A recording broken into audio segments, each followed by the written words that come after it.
There's this movie, The Heretic, that's out. Time for enlightenment. Why do you think it is so controversial for so many? What happens if we choose the wrong door? If you don't think the Bible is a horror story, it is full of terrifying, horrific things. You're a Latter-day Saint, you're a Christian, and you write horror. I terrify people for a living. Whoa, your dad is a world expert on Stephen King? People who are storytellers undersell, devalue, or ignore their power in framing the world we live in. What are the assumptions people make about horror films? I was very smart and I was very scared. As somebody who spent time as an outcast and being hurt, I would rather help people than hurt them. Horror means nothing unless there's a desire to be good. We're reading the story to get to the empty tomb.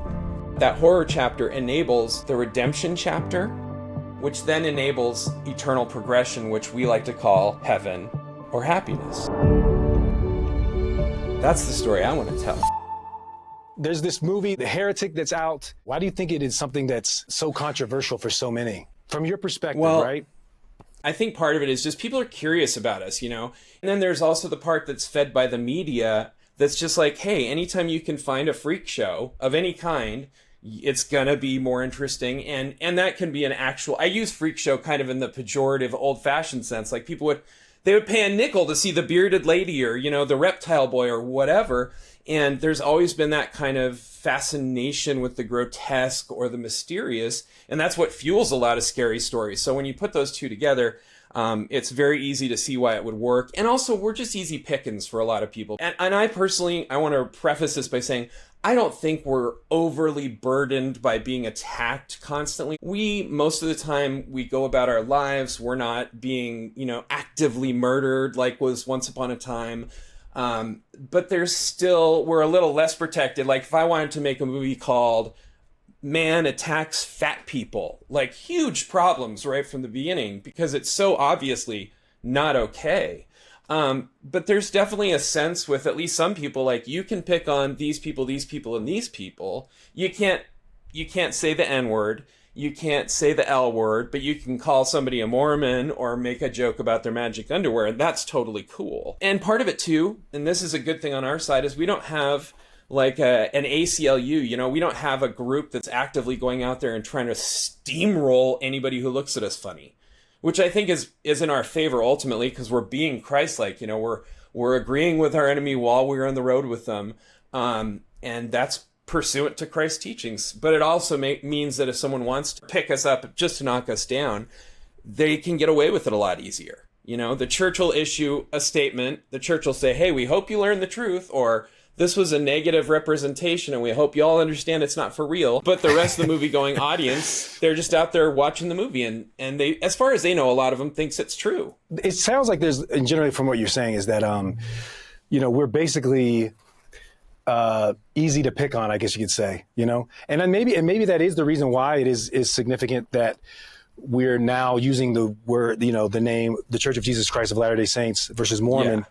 And there are many people out there who have friends who are members of the church and they're like, oh, but they're not Mormon, you know, they don't even know they're Mormon. 100%. Do you know what I'm saying? 100%. Yeah. There's a huge confusion. And like, I hate that anytime somebody watches an episode, you know, it started with, oh gosh, there was a series called Big Love and it was about polygamy. It was a fictionalized series and it was on HBO. And it had like, my recollection was there was this little tiny disavowal, like, we're not talking about the church. But nobody took that away, you know? So it was like, oh, you guys are those people that have lots of wives and stuff like on Big Love. And there's that kind of disconnect. I actually ran into this. I wrote a screenplay that did really well in the Nickel Fellowship, which is one of the, you know, big screenwriting competitions in the world.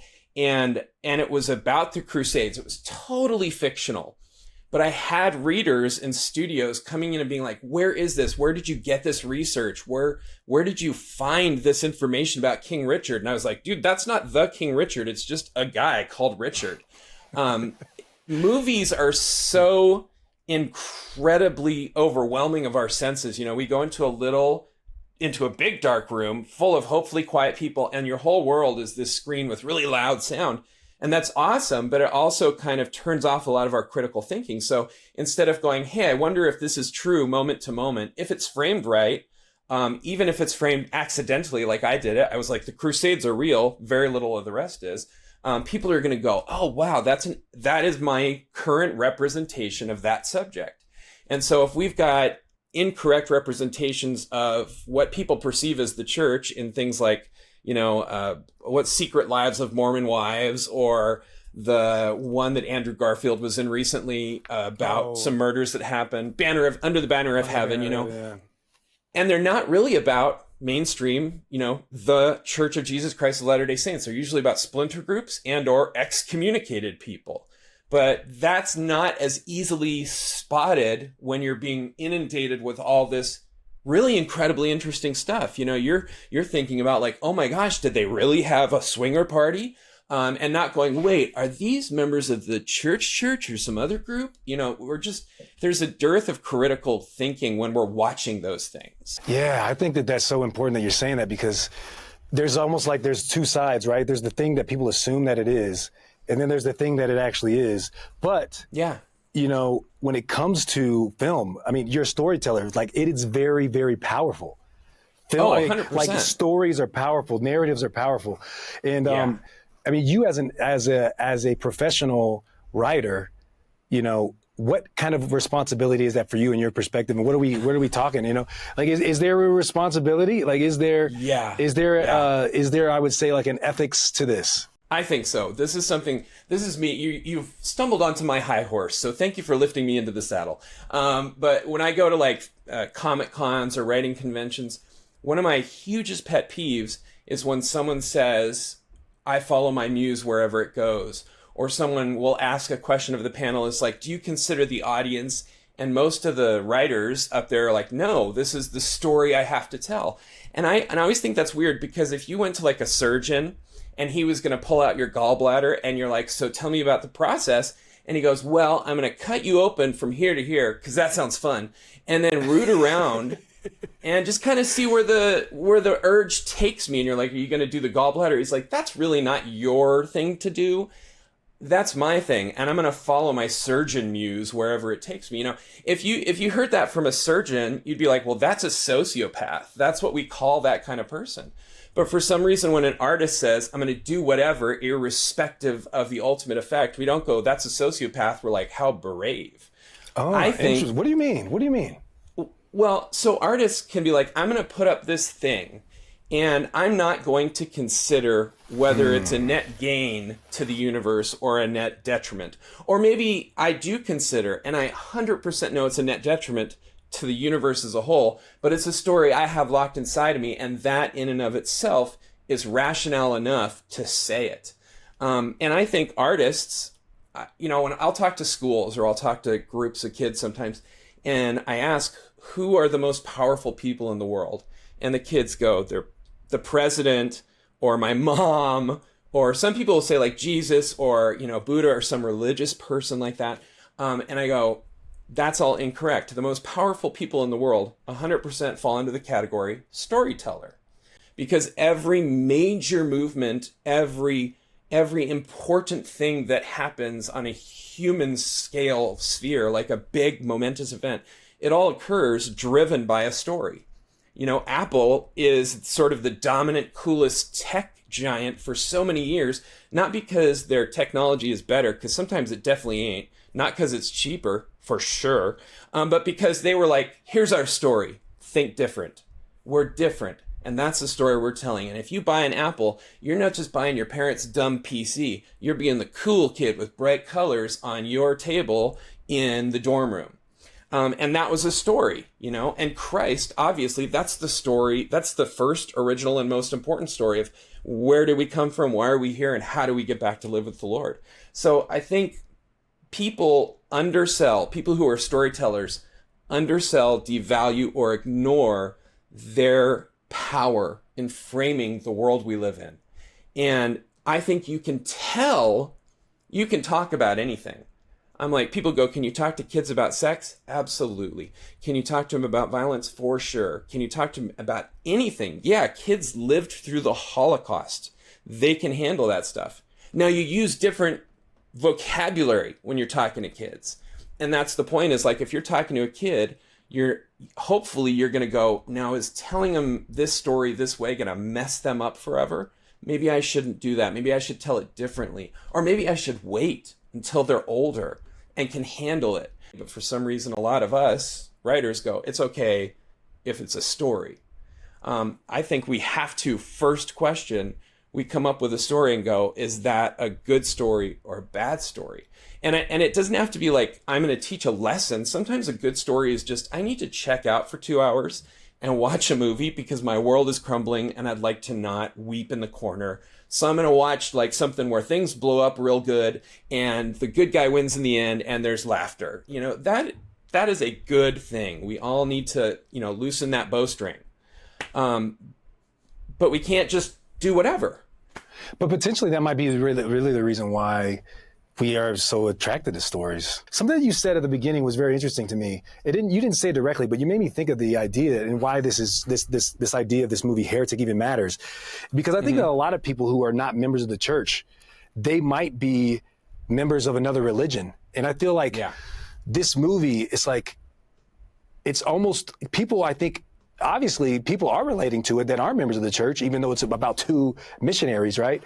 They, and it's almost like putting to question this idea of actually, maybe I don't even want to back up for a minute. Let's back up to your story. Like, how did you even get into this world? Do you know what I mean? Like, Totally. Because I mean, think about it. You're a member of the Church of Jesus Christ of Latter-day Saints. You're a Latter-day Saint. You're a Christian. And you write horror. Yeah. And a lot of people, when they think of horror, they're like, whoa. So I guess the question is, what are the assumptions people make about horror films? And specifically, how did you get to that point in your career where you started to write horror? I grew up at a period where if you walked into school with the Stephen King book, how it ended was the book in the trash, you with the school counselor or principal, because you were obviously a degenerate reprobate, just by virtue of having this thing. That was primarily the way academia saw it. And my dad, he wrote the first book-length scholarly academic treatise of Stephen King's works, and he followed it up with 12 more. So my dad was literally the world expert on Stephen King for about 20 years. And I would go to sleep, and in the next room, I'd hear typing, screaming, or typing and screaming, because he'd be watching a Stephen King movie, or he'd be writing a book about the literary values or lack thereof of some horror writer, or coming home. There was a box on the stoop. We had gone to my grandparents' house because we would go there on Sunday evening to have family time with my mom's parents, and my dad and mom and them would all do grown-up talking, and the kids would steal Skittles from grandma's vase that she had left out. She knew we were stealing them. It was one of those, like, we're stealing it. Those stale Skittles, 100%. But they tasted so good. Yeah. But we come home and there's this box. It's like, I don't know, 12 by 12 by 12 kind of thing. And my recollection, my dad tells it different, but my story's better, is it was dark and we had these creepy, clingy vines that were casting weird shadows. And my dad looks at the box and under a sliver of moonlight sees the return address is Stephen King, Bangor, Maine. And he looks back at us like, total horror movie. If this is a human head, I'll be very disappointed. And he brings it in, and it was a Xerox copy of the original galleys, unbound galleys of the novel It. So it's 800 unbound Xerox courier font, old-fashioned typewriter stuff. And my dad, which was awesome, but it kind of stank because my dad was really testy for the next 3 days. We'd come within like 6 feet of the table where he was very carefully turning the pages, and he'd go, "Get away!"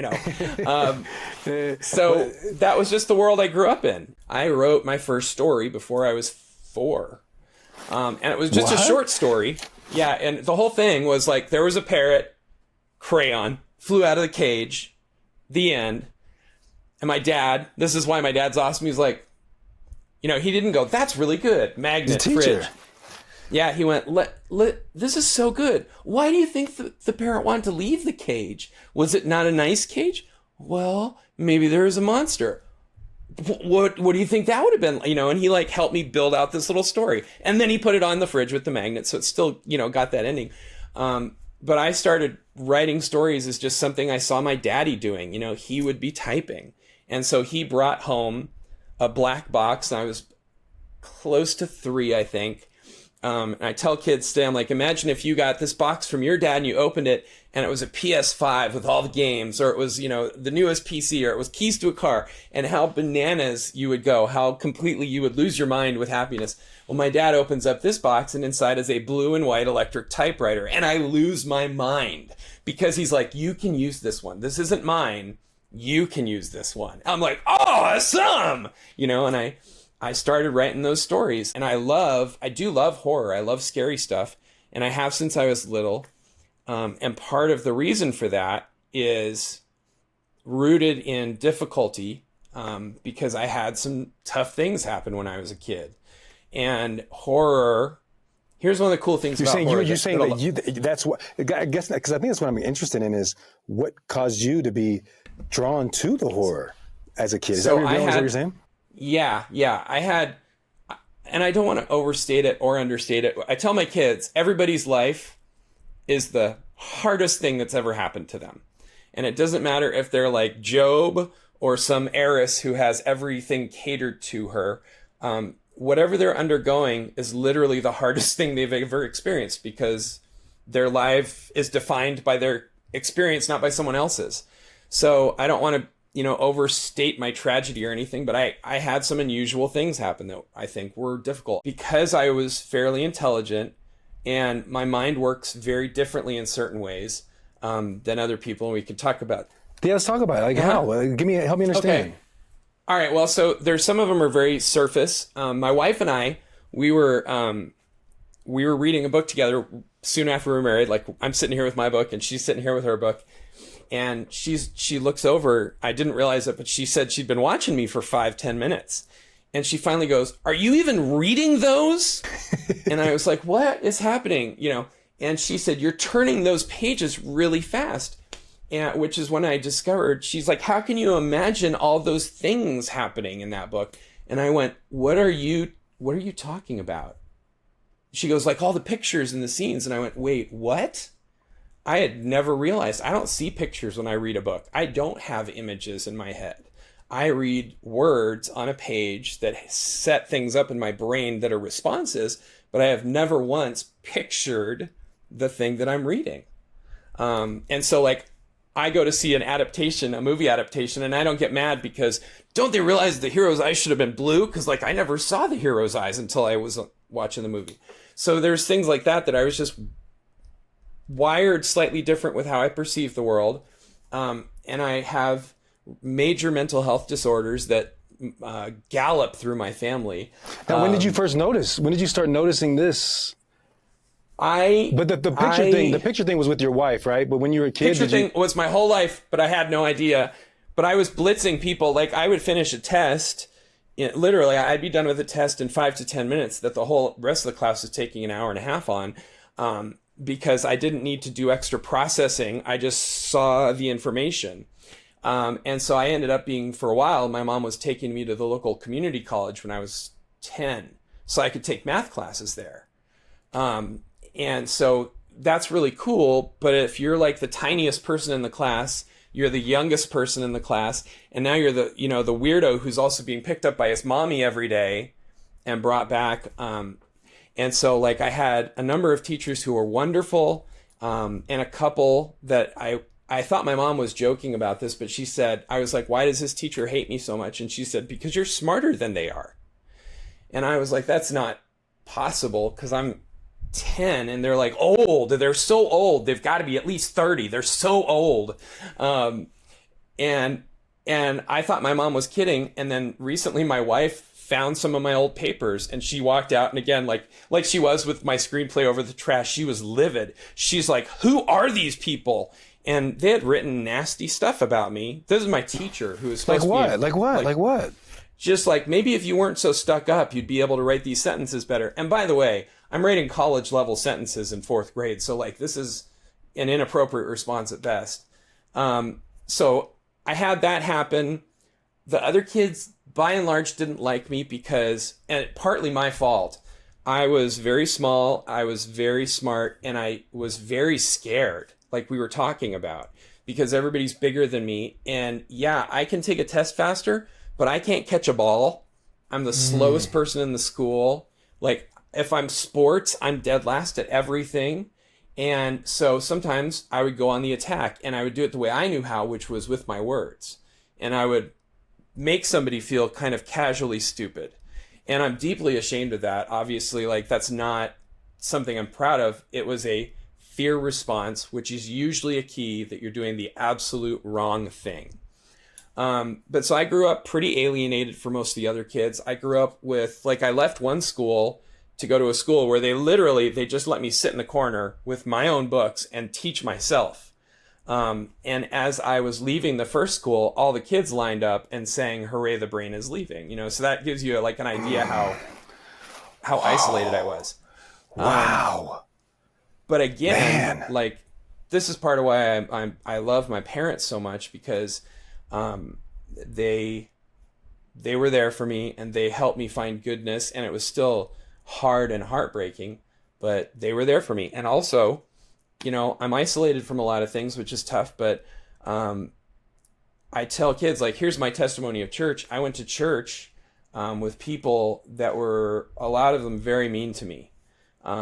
And so I was not having a good church experience. I was not enjoying the social aspects of it. You know, I would come home crying because people were just casually rude, and I'm sure they had their reasons. And I genuinely don't like bear them any ill will, but it was hard.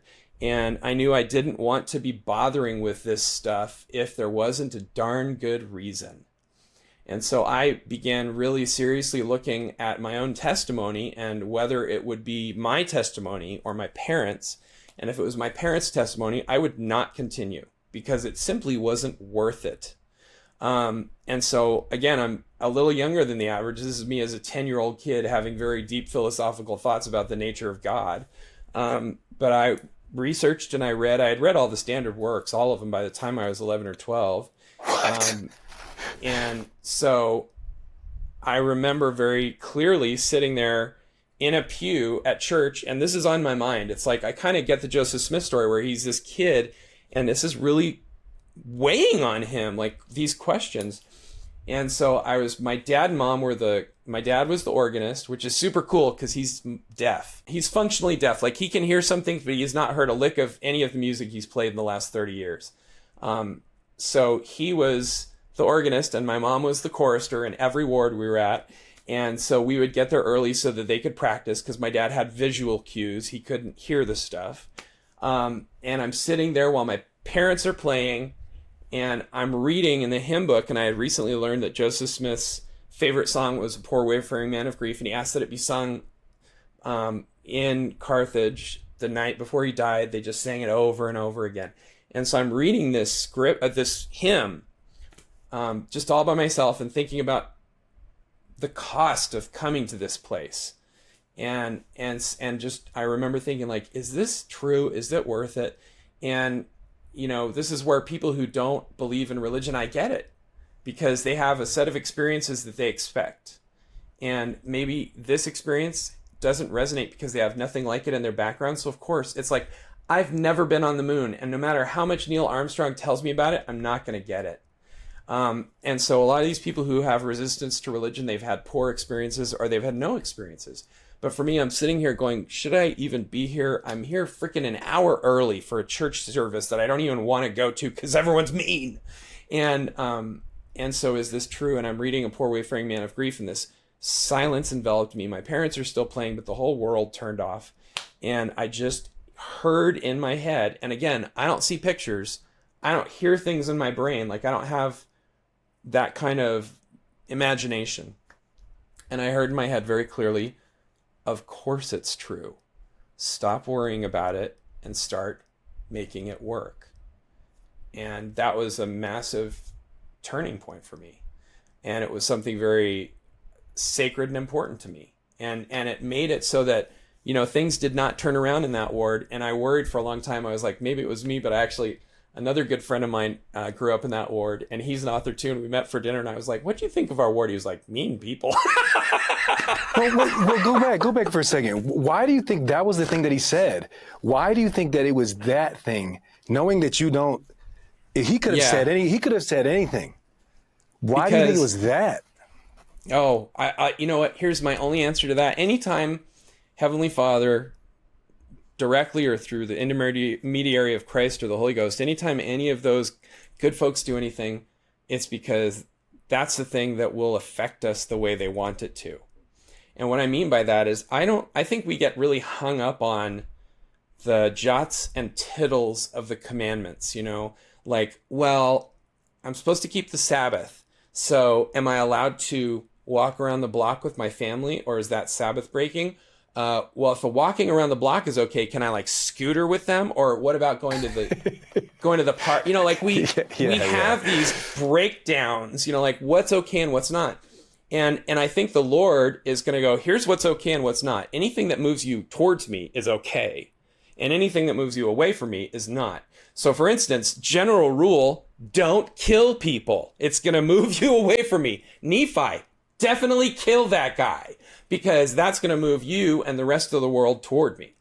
Heavenly Father, Christ is walking through the fields, the grain fields, and picking the wheat off, and the Pharisees are like, how dare you work? And not only that, you're doing this stuff, which is legal, by the way, according to Pharisaical rule, but you've also healed on the Sabbath, and so you're a Sabbath breaker. And Christ goes, hey, the Sabbath, we weren't made for the Sabbath, me particularly. The Sabbath was made for me as Christ. And I also think he meant it was made for us as people, because it's a thing that gets us back to the Lord. When we go to heaven, I don't know if there's going to be Sunday, and the Lord's going to be like, yeah, we still do that. Or if he's just going to go like, it's all Sunday, guys. We're all here now. And so we have different rules. You're not taking the time to focus on me at all. That's going to be damaging to your soul. Yeah. Yeah. So he gives us these rules, and we think it's about the rules. And it's not. It's about the effect the rules have on us. And so why did Heavenly Father say that specific thing to me at that specific moment? Well, because it worked. Because it created an effect in me. And if he had just, if the angel Moroni had come down like Joseph Smith and been like, I'm going to give you the same message 3 times, pay attention.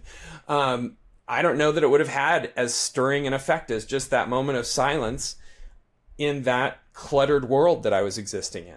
Well, I guess, you already alluded to this, but I'm just almost saying, like, what was it? Because you were saying, was it the disconnection from everyone else?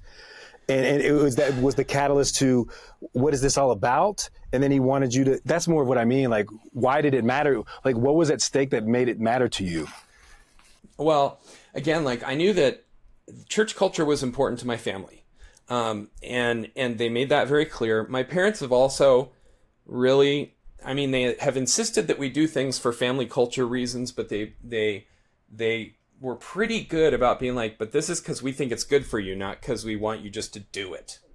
And I'm having these questions about, like, it's kind of not good for me. People are mean and I cry a lot of Sundays, and that's not very good. And so I'd rather not do this if it's not actually good for me. And I was self-aware enough to be like, I'm pretty sure I could probably sell my parents on not going, either just convincingly, or I could just be enough of a pill that it stops, like we have a little bit of power. And so I don't want to go through this if it's not actually, A, if there isn't a God, or B, if it's not what he wants me to be doing. And so it was that very personal moment where he's like, yes, I do want you to doing this. And there's going to be reasons that you'll maybe see down the road. But for now, don't worry about it. Just know that you're in the right place. And you're proceeding on the path that I want you to be proceeding on, generally speaking. And I wasn't perfect. Nobody is. So I still made mistakes and stuff. But he's like, overall, this is where you should be. This is a deep question, okay? And maybe you don't even want to answer this yet. I know we just met. I don't even talk online. But I'm saying we all experience pain. We all experience trial. We all experience horror, really. Yeah. What was the moment for you when you thought, okay, I'm really going to go all in on this? And then what was underneath that you think caused this to be such a valuable thing to you to want to pursue? Yeah. Okay. That's a great question.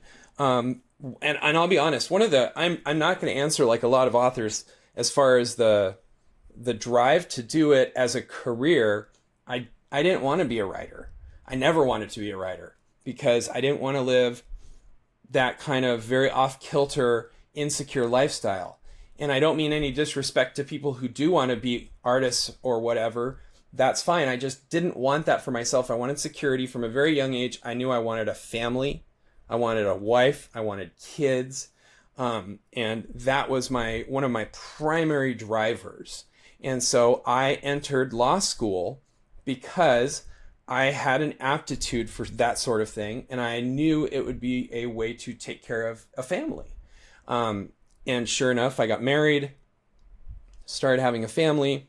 My wife got really, she had some severe physical problems. Her back completely fell apart to the point where, like, my favorite thing to do in this world, I would rather sit and hold my wife's hand and do nothing than go to Disneyland with anybody else, because I just love doing that. And I couldn't even do that because she was in so much pain. Just touching her hurt. And she couldn't take care of the kids because she couldn't pick them up. And we had young babies, you know. So I started spending more and more time at home to kind of try and cover and take care of her as much as I could. And eventually was invited into the managing partner's office. I had just been made an equity partner the year before. And he said, we'd like to invite you to divest yourself of your interest in the firm, which is a classy way of saying you are fired. That's a legal term way.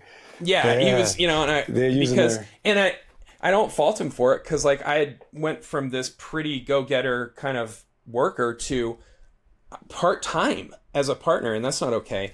But all of a sudden, despite all my best attempts at security, we had nothing. We lost everything. We ended, and by the way, if you get fired, no matter how nice the terms are, and you have to leave all of your business book with those people, like your clients stay there, you're not getting hired anywhere else.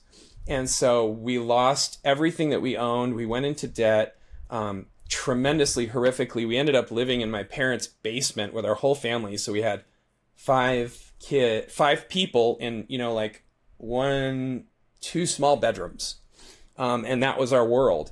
And so while this is all happening, I'm trying to get another stable job. I'm trying to be secure, and it's not going anywhere. So at night, I'm doubling down. I'm like, I'll do something else as well. And I'm writing stories that I'd been doing for years. And I sold a screenplay and then I sold another screenplay. And then I started doing okay on Amazon. And this is all a process of time, obviously. And eventually it got to the point where, hey, we're actually paying our bills again, and we can move out of my parents' little basement. And I'm not an attorney. I'm not a lawyer anymore. I'm a storyteller. And so that's kind of how that ended up. And as far as the horror, it literally paid better. You know, like when I wrote a sci-fi book, it did okay. If I wrote a scary book, it did much better. And I'm still that security-minded person where I would prefer more to take care of my family and people, like, you know, that I love, or be able to devote time to the church or to works of service, so that my kids can hopefully model that kind of thing, you know, so I can afford to, during Christmas season, say, hey kids, we're going to take a bunch of time and go work at the food bank, or we're going to go help out in an elderly people's home. And I'm not getting paid for that time, but it's okay because I have a royalty coming. And that's the reason I ended up doing it, you know. And so I guess the question is, what are the assumptions people make about horror films, and specifically of religion and faith in general, you know? I think there's, first of all, great question, which means you're probably going to hear me talk way too long. So, you know, don't let that happen. I think, you know, as far as the assumptions, here's the thing that I have found to be true generally. When people react negatively to horror, who are not and never have been a horror consumer, that is, they've just stayed away from it their whole life. And I want to make it really clear before I say anything else, like, nothing that I say is intended to shame or say you're doing it wrong or you're evil, because that's part of the problem. Is I don't walk in your shoes. I'm going to do my best to explain some things that have helped me, and I hope they help someone else. But at no point do I want to go, you know, and here's why you're going to hell, Brother Jones, or something like that, because that's not my job. I'm not your bishop, and I'm certainly not the savior. I'm not your common judge on any level. So I'm sharing my best understanding. And it's constantly changing, because that's eternal progression. I better look back at myself in 10 years, I should look back at today and go, oh, so stupid, because that's where I'm improving. But the part, as far as what the misconceptions about horror are, I think most people who have a really gut response to it, who are not consumers, they actually aren't thinking about horror, what they are as a genre or as a series of tropes. What they're thinking about is marketing. Marketing is fundamentally different. They're thinking about the trailer they saw, like they wandered into the wrong theater, and instead of seeing a Hugh Grant rom-com from the 90s, they accidentally walked into Friday the 13th Part 8, and they saw the trailer for Friday the 13th Part 9, and it was just terrifying. It was just a cornucopia of violence and possibly nudity and bad words and things like that. And people then walk out and go, oh, that's horror. No, that is a commercial. The poster that you walk by in the movie theater that's got, some scary image, and they go, that's horror. No, it's marketing. And marketing by its nature, its point isn't to have a nuanced discussion about reality. It's actually about short-circuiting your critical impulses to the point where you're already grabbing for your wallet before you realize what's happening. So marketing is intended to press those kind of lizard brain buttons in the back of our minds. It is not intended as a real version of reality. So like when you go shopping at the store, I'll tell you something that nobody ever does. They go and watch their favorite movie about food and then just buy what's ever in front of them, because that would make no sense. First of all, you're not relating the two things. You could be in the automotive section. And second of all, even if you're in the right aisle, you need to have a deeper, okay, I really want that raspberry lemon bundt cake. That sounds amazing. Let's find a recipe, because I can't just guess at it from here. But that's kind of what a lot of people who aren't consumers of horror do, is they see this image, they have this kind of momentary or very tenuous interaction with it, and they go, that's the sum of my reality. And I find that a bummer, because there's some really good horror out there. There's horror that's totally appropriate. There's horror that's very uplifting, and I'll talk about some specific examples in a minute. But before I even get to that, I also am really bummed out when you don't like horror? No, I hate it. Anyone who likes it is going to hell. I hate violence and horror. What's your favorite movie? Saving Private Ryan, but I only watch the gooey parts. For some reason, like that's okay for some people because it's a war movie or it's based in fact or whatever the rationalization is, instead of following what the prophets continually say, which is like, we're not going to give you a list of bad books. What we're going to give you is correct principles and say, listen to the Spirit. And if the Spirit says you shouldn't be here, stand up and walk out. And it doesn't matter whether it's a gnarly horror movie or some G-rated drivel that is, very insidiously wasting people's time or spreading bad messages. I think it's just hilarious, because if you walk up to any good member of any church and you're like, I'm a stranger, I was wondering if I could, watch your kids for the day, no charge. And they're going to be like, just go to my panel van. It's right back here. And the parents are going to be like, pass, hard pass. But then we go, hey, who do we trust with our children's mental processes? Oh, well, primarily whatever random group of people is in charge of the ratings board this year. Because they said it was G, so it's fine, right? So I don't have to do my research. I don't have to think about it. And that makes sense too. And again, I'm not bashing anybody, because the world is incredibly complex. We've got all of these messages flying in, and it really is nice to have shortcuts where like, can I watch this movie, Mommy, Daddy? What's it rated? G, go for it. Because like I've got 800 other things to do. And we all make those shortcut decisions. And those will never go away. We don't have time to do a deep research dive on every tiny question that comes to us. But I do think it's important that we recognize when we're taking those shortcuts and not assume that I'm taking a shortcut because it's good and it saves me time. And you, on the other hand, are knowingly perverting all that is right and good with your very well thought decisions. Yeah. So I think that's so important. I think what I hear you saying is that when people continue to the assumptions that they make is horror is this certain way because of marketing, right? Then you could say the frame, like what you were saying before, made me think of this idea of the frame. I like to say the frame where is worth more than the picture. You know what I mean? 100%. And what sells people on buying the picture is the frame they make, and the frame that you're seeing in that's being portrayed in the media is the thing that will get you to click, to get you to pull the book off the shelf, to do whatever. And in that way, we got to be careful on the things that we even let people see, because we think that the way that they're portraying them in the frame is that it's good, when the actual foundational story might not even be great. But that gets me into the is that what you meant? Yeah, I do. I mean, like, people, I think it's just, we have to be, the biggest thing I think I'm saying is be really careful, especially about attributing to other people a thoughtfulness that you don't feel you have to live up to. You know, again, it's like, well, look, I'm really busy, so G rating, that's the way I go. I make that decision because I have to make it. And I'm like, cool, I support that. Like, I'm not going to rip on you for it.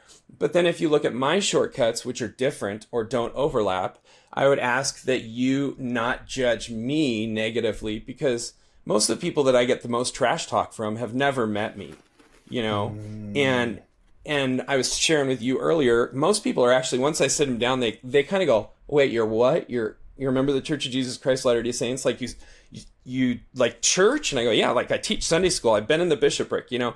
And they go, but you write scary stories. And I go, yeah. And they say, explain that to me. And I do. And 99.999% are cool with it after that. They're like, interesting. The only times I've ever just been reviled and trash talked was when I was profiled by the Deseret News, which cracks me up, because I was like, this has apostolic oversight. Like, these guys okayed it. But you're like, listen, I know Brother Monson probably thought it was okay, but this guy's clearly Satan, you know? And that kind of, that's funny. It just kind of makes me laugh. Well, so going in this same idea, like, so there's assumptions that people make about horror, and now what are the assumptions that people make about you as a creator of horror of that genre?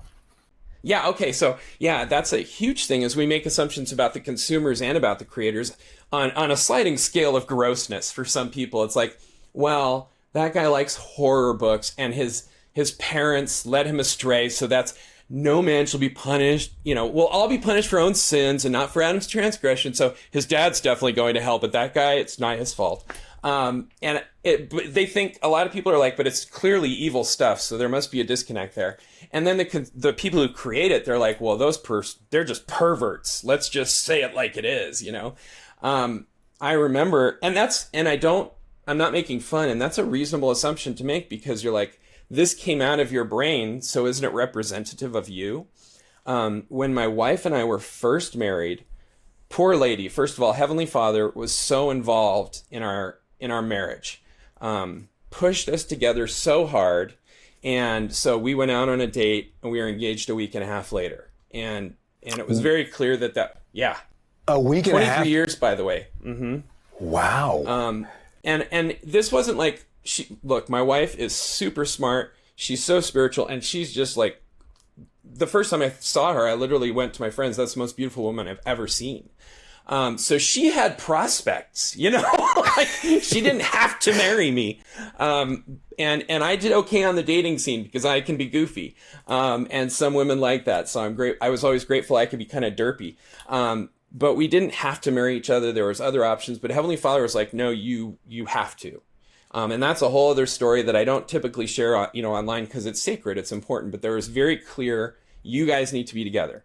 And so this poor woman marries me, and I'm in my third year of a very good law school, and she thinks she's going to marry this stable human, you know.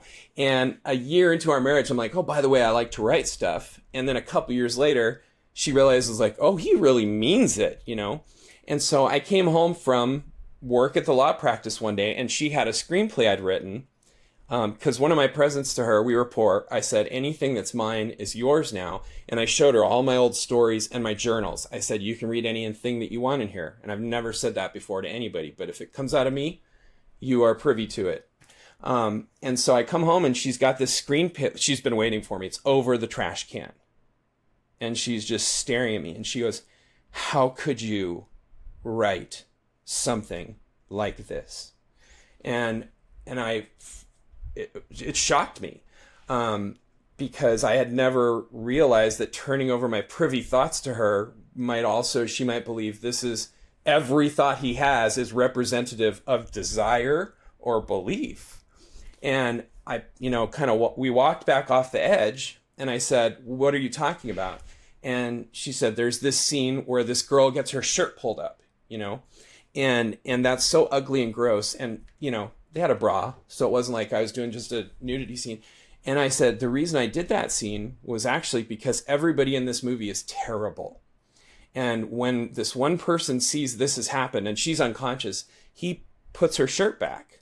And that's me saying this person values even people who don't know that they're injured or that they're being watched or being, in any kind of negative framing. He wants to fix it. And because she is unconscious, that was kind of limited as to how I could show that. And she was just thinking, like, you wanted to have a naked or a near naked scene. And again, we're newly married and this woman does not know me super well. And I said, no. What I want to show is that there's a better way to be. That's the whole point of that scene. And could I have done it better? Probably, because we all suck at everything. I mean, none of us is perfect. But I did. I was like, I'm doing my best. And I want you to know that I was not glorifying anything titillating or prurient. I was glorifying someone who comes in and sees a bad situation and fixes it without being asked. And as soon as I said that, she was like, hold on. And she reread it and she went, that's exactly what you were doing. So what it turned out had happened is not only had she read this from a different aspect, but it was because she saw a couple of words that triggered negative experiences in her background. And that's what a lot of us do is we walk by a horror poster, coming back to that Cineplex experience. We walk by that horror poster and remember the time when we were 5 and our elder brother or sister showed us something that he definitely shouldn't have. And then mom and dad came in and screamed at everybody because they were, having a bad day too. And so we relive that and we jump right into a whole vat of negative emotions that may apply or may not. And so as soon as my wife saw this, she was like, wait, let me back this up. Oh, you know what I was really mad about was a boyfriend I had a couple years ago, and we realized like she was having arguments with me that related nothing to what I was doing and everything with wounds that she still had. And I'm the same, I really flipped out because one of our kids left one of those Band-Aid pullback covers on the floor. And my wife is like, why are you being insane right now? Because I very much overreacted. Well, my little brother almost died because he inhaled one of those.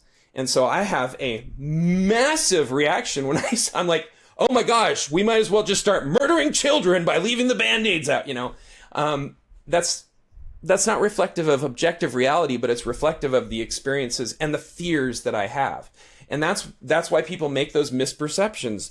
A lot of the time when people are really dug in hard about hating something, and I don't care if it's Mormons, in quotes, members of the Church of Jesus Christ Latter-day Saints, or whether it's Jewish people or, gay people or people that are the different color or live in a different street, that says so much more about the person making that judgment than it does about the person being judged.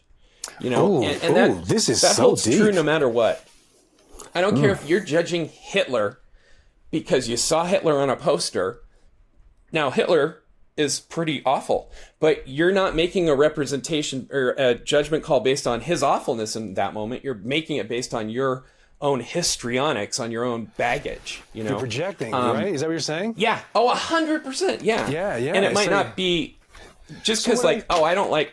Oh, go ahead. So See, what are they? Cut me off. Talking too long. So what are they scared of? It could be different for every person, I guess. It's like, yeah. Are you saying like that's interesting to think because even the power of what stories do is they bring out what's inside. Yes. The good ones. Stories do not exist in a vacuum. They can't. It's a prerequisite that they have an audience, even if the audience is the person telling it. And that means every story told, from, my junky little best attempt stories to like the story of the atonement, they are all going to have to lie across the top of a very flawed set of information and data. And we're going to mess up. I told one of my kids once, and hear the whole thing, okay, before you make any assumptions. Well, let me tell you this real fast. Go ahead. Yeah. Well, because it's interesting what you're saying, because when you think of religion and when you think of, I almost feel like, and I say this with respect, it's like, wait, are you talking about, I had a friend of mine, he basically said that people leave their job because of their manager, right? Or they it's almost like we associate the story of our youth, of our deepest connections, and our families are where we get the most pain, to be honest. 100%. And then we connect. It's almost like we connect our family the way that our parents, the values that our parents had, the perspective of what the gospel is, the perspective of what the church is. And then we then take that on as the thing. And then when it comes up later, we almost like, it's like the Band-Aid. It's like the Band-Aid on the ground. Default. Yeah. My default response is this. So you're saying they're assuming that the thing that's inside of them is the thing that you're doing, or what horror is. Yeah. Or, and I want to be careful about that. I agree. But I don't want to say like, no, I think you're right 100%, but I think really there's some nuance here, because by the thing inside of them, like, oh, I heard this I'm old enough that there was a lot of like gay rights arguments growing up, and I was in college and law school, and, whether they were going to get married or have those kind of civil rights equalities and things like that, that was a big deal. And I would witness arguments where someone said, I don't want that to happen. And somebody else would say, oh, well, that person is, methinketh, thou protesteth too much. You're obviously sheltering gay, sentiments inside your own curdled little heart. And I'm saying that kind of, meanly, because I'm trying to catch that view. It was just if you're pushing against it, it's because you secretly want to. And that's not always the case. It can be, but what I'm saying is someone pushes against an idea, it is always linked to their background as much as it is to the product.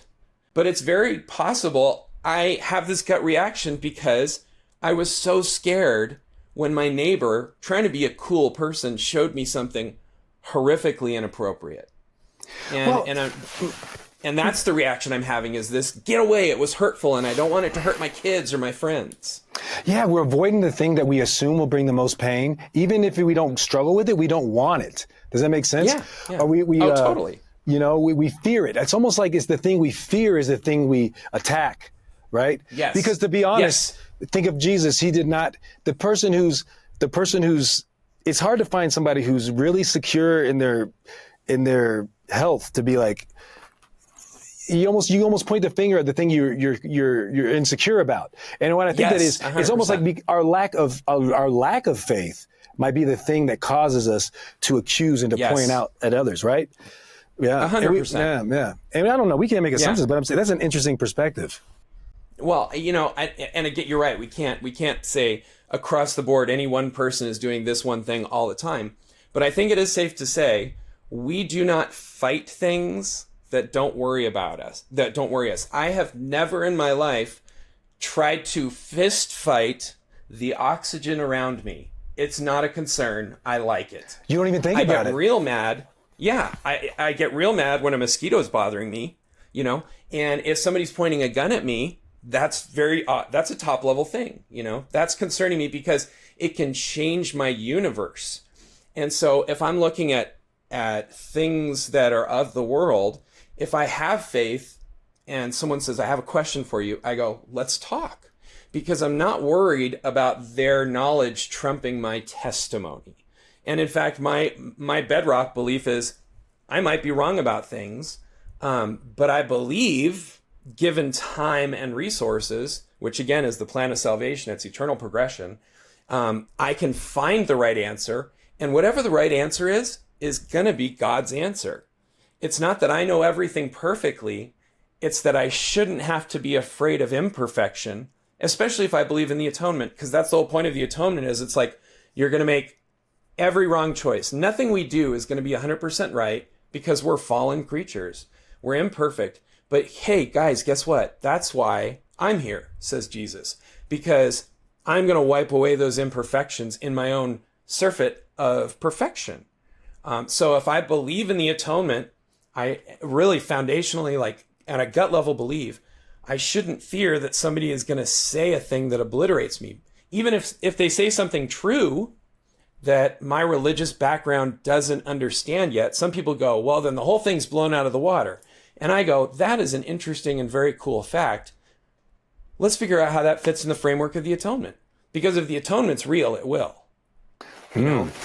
Yeah, I think that this. I know that I think this is so important because when it comes to all of these things, it really proves that even the most believing people still have insecurities of what they believe.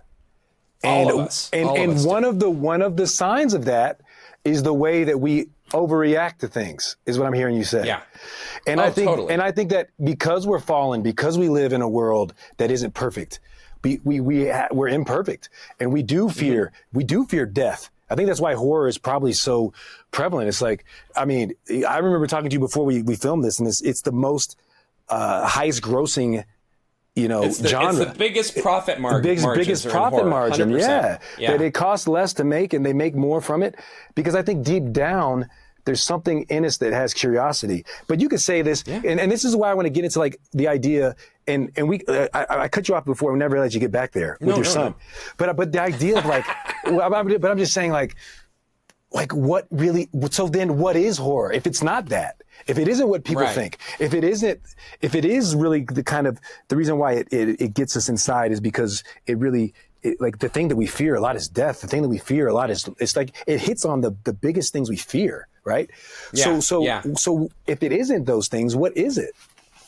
So here's what I think. First of all, I'm gonna frame this the best way I can, which is how I deal with it at church. Because like I love teaching gospel doctrine. I have been the gospel doctrine teacher. I've either been the gospel doctrine teacher, elders quorum presidency, or a bishopric for like forever.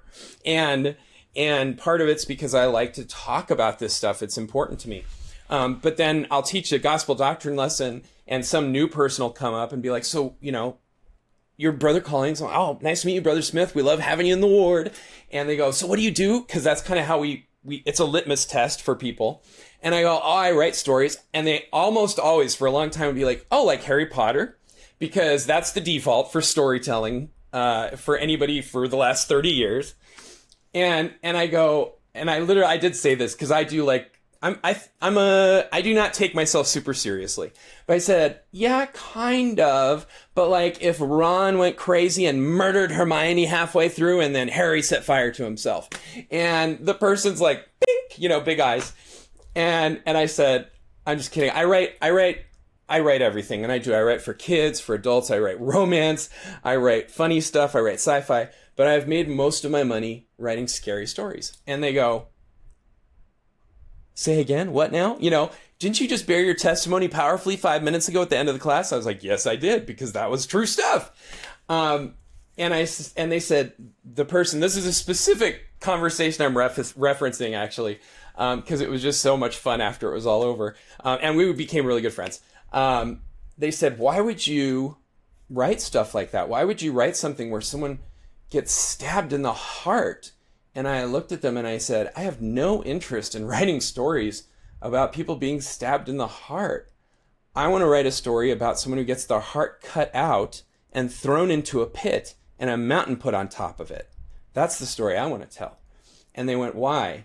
And I said, first of all, I don't know if you noticed the reference, the allusion to Alma the Younger pulling the mountain on himself so that he can hide from the sins that he's partaken of. But the reason I want to write that story is because that means that all that's there in the story is your deepest core person. What I would call in a story, I'd call like your soul or your spirit. But what I'll call to you, a member of the church in the hall after gospel doctrine, that's our inherent worth as a child of God. And then I want to show you that that worth is enough. You don't need your car. You don't need your spouse. You don't need anything that we kind of define ourselves by. You don't need any of that to climb out of that mountain. What you need is to be aware of your own inherent value and strength And sometimes that is just enough to get you out. And if it isn't, then I'm going to add grace. I'm going to add someone reaching down from above and pulling you out of that pit. And in a horror story, maybe it's a friend who's made good decisions throughout. Or, Stephen King, who's kind of a bugaboo for a lot of members, but I'm going to give you a little spoiler. One of his books, everything really looks bleak, and Stephen King literally says, and then the finger of God comes down and fixes it. So this is one of his most famous horror stories, that the pivotal climactic moment is not just Deus Ex Machina, where some miraculous intervention that is kind of machine-like occurs. It is deity going, I'm not going to let that happen, and pressing the button. And that's amazing about horror, that you can do that, because horror, to exist, you have the foundational requirement, which you don't have in any other genre. You have a foundational requirement that actual objective good exists. Because that's the only reason that the fear works, is because we've had that goodness taken away, or we're worried it will be. And then I'm still telling this person, and they're starting to nod. So I said, here, I want to tell you about the scariest book I ever read. And I read it recently. It's still kind of new. And this person's listening. And I said, so it was about, a lot of horror stories are kind of about an everyman or every woman, just kind of an average seeming person. And the story maybe unlocks some potential or brings it to light. But this person's that everyman. No one, he's not a movie star. He's not incredibly handsome or anything, but he is actually thrown in jail for crimes he didn't commit. Everyone he loves, or he thought he loved, just kind of like walks away and lets him take it. And then in the end, he is tortured, reviled, and crucified. And at this point, my new friend is like, oh, we're talking about Jesus now. And I said, yeah. If you don't think the Bible is a horror story, I would submit or suggest you should maybe really look at it, because it is full of terrifying, horrific things. And what makes it a horror story worth not only reading, but sharing with our children. We pass on our genes to their physical bodies. We pass on the genetic makeup of our souls to them by choosing what stories we will make part of their life. And so I want my children to become children of God by hearing the stories of a Redeemer. And the reason I want to tell that horror story to them first and foremost is not because I don't ever stop and be like, and then he got crucified. Let's all laugh about it, because that's an awesome kill, right? That's not how I'm pursuing it. What I'm going to say is then that's chapter end -1. We turn to the very last chapter that starts, and the tomb was empty. And now you see that the reason for the horror isn't so that we can relish the horror, isn't so that I can enjoy. I'll never get to crucify someone, but I get to enjoy it vicariously. That's not why we're reading that story. We're reading the story to get to the empty tomb, and to get to the part where Jesus says, touch me not, for I have not yet ascended to my Father. And then he shows up to the Nephites, with angels. And the first thing he does is, where's the kids? Which is such a delightful, wonderful thing. But it only, again, if I walk up to your house and I say, hey, where are your kids? And you don't know me, you're not going to be like, oh, well, by all means, let me bring them out.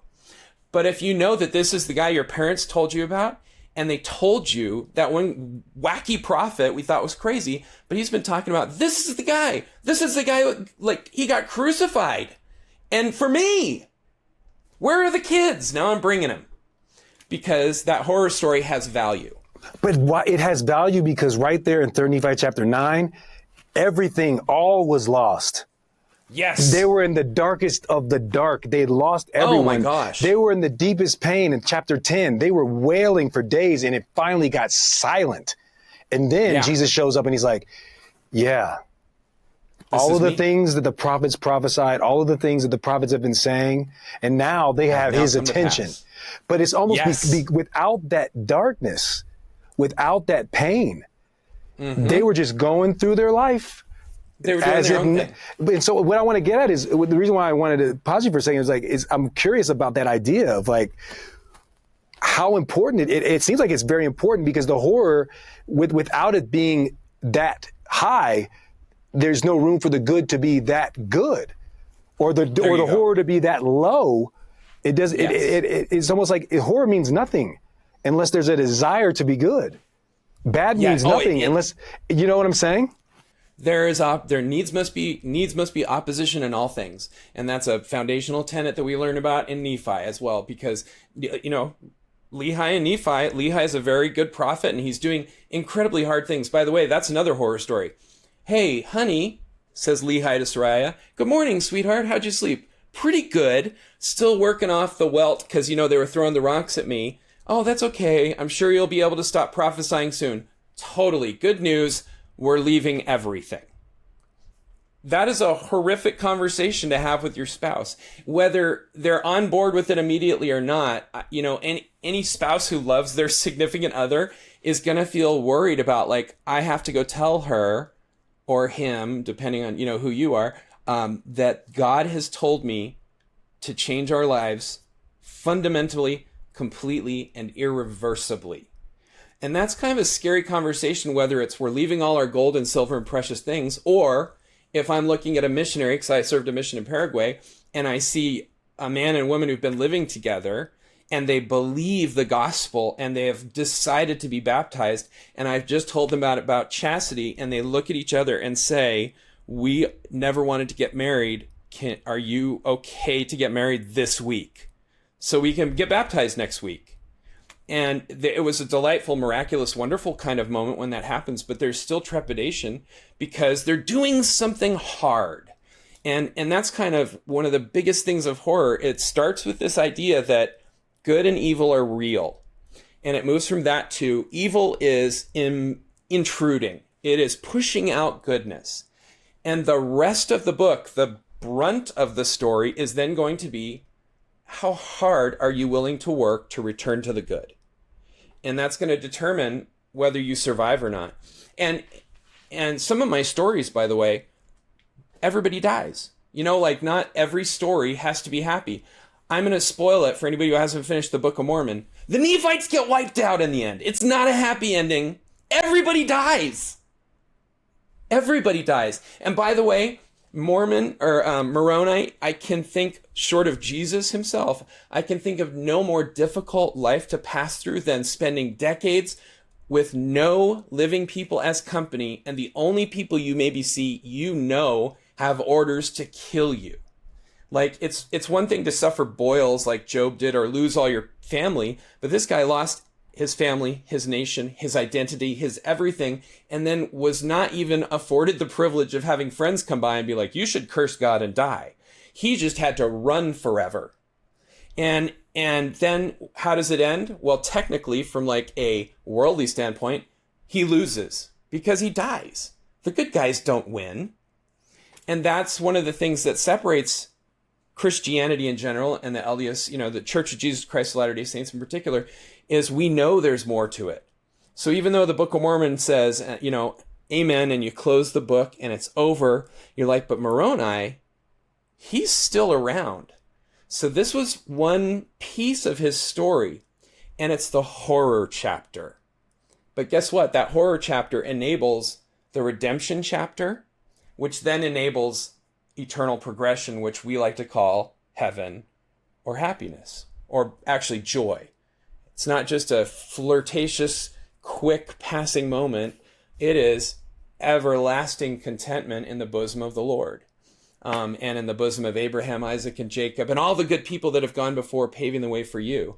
And I can't think of a cooler moment than to walk up and see all these prophets look at you and say, we're so glad you're here. Jesus is waiting. But then you add, in the last 20 years, I was running for my life. I mean, can you imagine how much more of a joy that would be then? Like,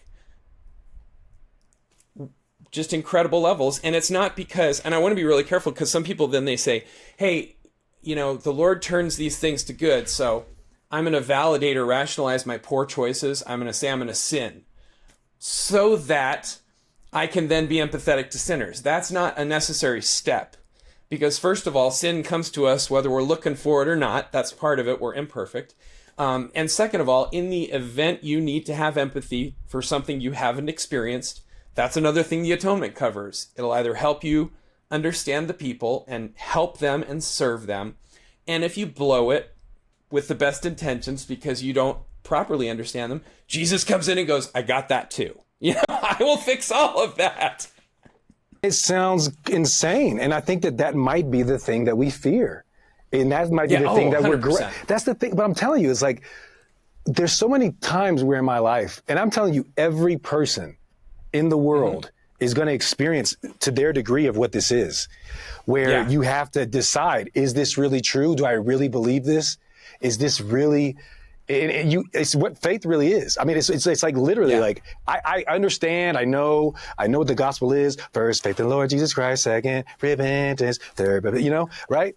And like, but it's like, what's the first? It's faith but it's upon which you have, what is the object upon which your faith is stable, right? It's in Jesus Christ. Who is he? What is he all about? And when we're not really sure what that is, I think we scrape for all of these other things. And it's like, the Jaredites were in the boat in the Book of Mormon, right? They leave the promised land. You have this Exodus story on all these different editions, right? You have Nephi. Now you have the Jaredites in the Book of Mormon. It's almost like the Cliff Notes version. After all the people in Mormon, it's like Mormon is at the end, and he's like, "Let me just show you one more example of this. It happened to them too." I forgot something. Let me add it. Yeah, and then it's like, okay, everybody dies, but it's like, we all have to have that moment in our lives where we're like, look, is it true? But something that I've heard you say, and when you presented at fair, it was interesting because you said some of the scariest things is when you said good being called evil, evil being called good. But what about when good is always good? The assumption that good is always good. Is that what you said? Yeah, it was a while ago, so I'm trying to remember. But yeah, like the idea that we're complacent, like it's almost like that's what happened to the Nephites. We assume that we can just not even have a relationship with God, that we don't even have to like improve our lives at all. Yep. And then God's just going to give it to us, Oh yeah, the Lord. So I actually wrote a story recently because there's all this concern about AI and how it's going to impact us and stuff. And people kind of go in my circle, like, this is the beginning of Skynet, which is a reference to the movie The Terminator about, all these evil robots that basically try and wipe out humanity under an AI force. And I kind of sat down and said, you know what? I think if there was like an evil umbrella AI that could control our lives, I don't think it would try and like shoot us down or hunt us. I think it would give us everything we asked for, because it is like, it's possible to kill us all, but it's 100% likely that if we get whatever we want, we turn into pudding and self-destruct on the couch, basically. And so like this whole story I wrote was that idea that this AI was not trying to kill people. It was the good AI that was trying to keep them from having everything they wanted, because that would kill them. And I think that Satan works like that. Satan's like, hey, I would love to make you miserable for eternity. And if I can do that and also make you miserable for your entire mortal existence, that's awesome. Failing that, if I can make you blissfully happy by focusing you on the wrong things, that's a close second. Because then I get to also, at the end, I get to surprise you. Hey, you piddled your life away. I'm glad you're the world record holder of Angry Birds. You spent too much time on that. And as a result, you missed out on these really important things. And that's going to put you over on my side. And that's really simplistic, obviously. And I don't want people to be like, but I play Angry Birds. I like video games. But like, but it's not the Angry Birds. That's not what you're saying. No, it's not about Angry Birds. It's him saying, play over here. And that's one of the things that I tell my kids. A couple things that we try and teach our kids. If I say I tell them, it usually means my wife came up with it because she's smarter. But I go, sin is awesome. And don't let anybody tell you different. Because I want them to understand it's attractive. Satan has never once walked up and been, So here's my idea. Take a knife and stab it into your leg really hard. That's our opening. You know, he goes, here's a really cool idea. Why don't you look at these kind of intriguing images on the computer for a while? Here's a fun idea. Why don't you just sleep in past church, because sleep is awesome. Or, you know, even sleep in and maybe go to the mall. Maybe go golf or whatever it may be. Satan does not ever walk up and say, so my opening shot is, I'd like you to hit yourself in the face with this hammer. He doesn't open with horrible feeling things. What Satan does is offer you genuinely awesome stuff and then try and obscure the fact that there's a payment due at some point. Interesting. That to me, because when I never watched this film, I feel like Heretic goes straight into that. I feel like in films like the best characters, the best villains are the ones that are everyday people. Just like the best savior was just like us. We can relate, we can connect. You know, I was watching a review on this film, and they were saying how Hugh Grant, he just seemed like an okay guy. He seemed very likable, even to the end, whenever it wasn't even, you know, whenever he was like literally like torturing them, right? He was just casual about it, right? And I can't hear you. I was agreeing. Yeah, he's got that twinkle in his eye the whole time. But he's still got that Hugh Grant smile. But that's what's the most dangerous. That's what's the most. Yes. That's the thing that we should actually fear the most is forgetting. Is complacency, right? Is this the assumptions that we make that everything's okay? Oh, he's okay. I mean, I was reading 2 Nephi chapter 28, and I was like, this is us. This is exactly what I'm seeing happening. It's like, you know, I don't think that the people that made the film are evil. I mean, they're artists that are like, whatever they believe, whatever that they have in their life. And they're like, I just want to make some cool art, you know? Yeah. And I don't think that they're like, we're going to take them down. But see, I don't think that Satan is like, he's got this round table of all these people that are like, now let's do that, you know? Right. But what he is good at is, as it says, it's like, I can lead them carefully down to where they will think there is no Satan, that he doesn't exist. All is well in Zion. Yeah. Pride. Like he can get that person to think that they're the guy, this person to think that they're the most important. They need to get that thing to make them think that they're cool. And if we all do that together, and they're all into their own self-interest, and then it slowly leads people down to where you have it like the Nephites. They're all gone, right? So, let's switch gears a little bit. I think that this is a good perspective. I think this is a good conversation, and it's really interesting because it gets that underlying idea that a lot of, you call it horror or not, like, you know, most films are horror films, right? Yeah, and I'm not saying that. I'm not saying that as a justification. I'm just saying it's just choosing the framing that you want. Right? It's like if I went to the, you know, back in the day, Blockbuster, right? You know, it's like, right? If I went to, if you go to the grocery store, they put things in the box, and you're saying the horror box is the one that it's almost like, I'm interested in these things that are really scary, even though you could say a lot of different movies are horror films. Why do you think, that for you, let's go back to you, let's backtrack to why do you think that, how did you get here? You know? How did this become something that you cared about enough to get to the point where it's now something that you do to make a living? Yeah. So I don't want to, you know, overstate my tragedy or anything, but I had some unusual things happen that I think were difficult, particularly with the mental health stuff. One of my mental health problems is I literally mentally am cut off from feelings of communion. So I can't relate to people properly sometimes. And especially I am subject to feelings of persecution by higher powers. So because of my mental health problems, I spend some time every month thinking very certainly God hates me. And not in a generalized way, but like specifically has a picture of me on his little dartboard and he just chucks darts at it. And so those things don't change because I've had a spiritual experience. But what the spiritual experience does is it gives me a bit of a reserve, a bit of a fallback, so that when I'm having these moments, my wife sometimes One of the things, I have major depressive disorder and suicidal ideations and psychotic breaks, and my wife, I'm having a really low, and I'm like, everything's terrible, and she'll walk me into our bathroom where I occasionally will write a date down, and it's just a day that I recognize as a good day. Like, today was a good day.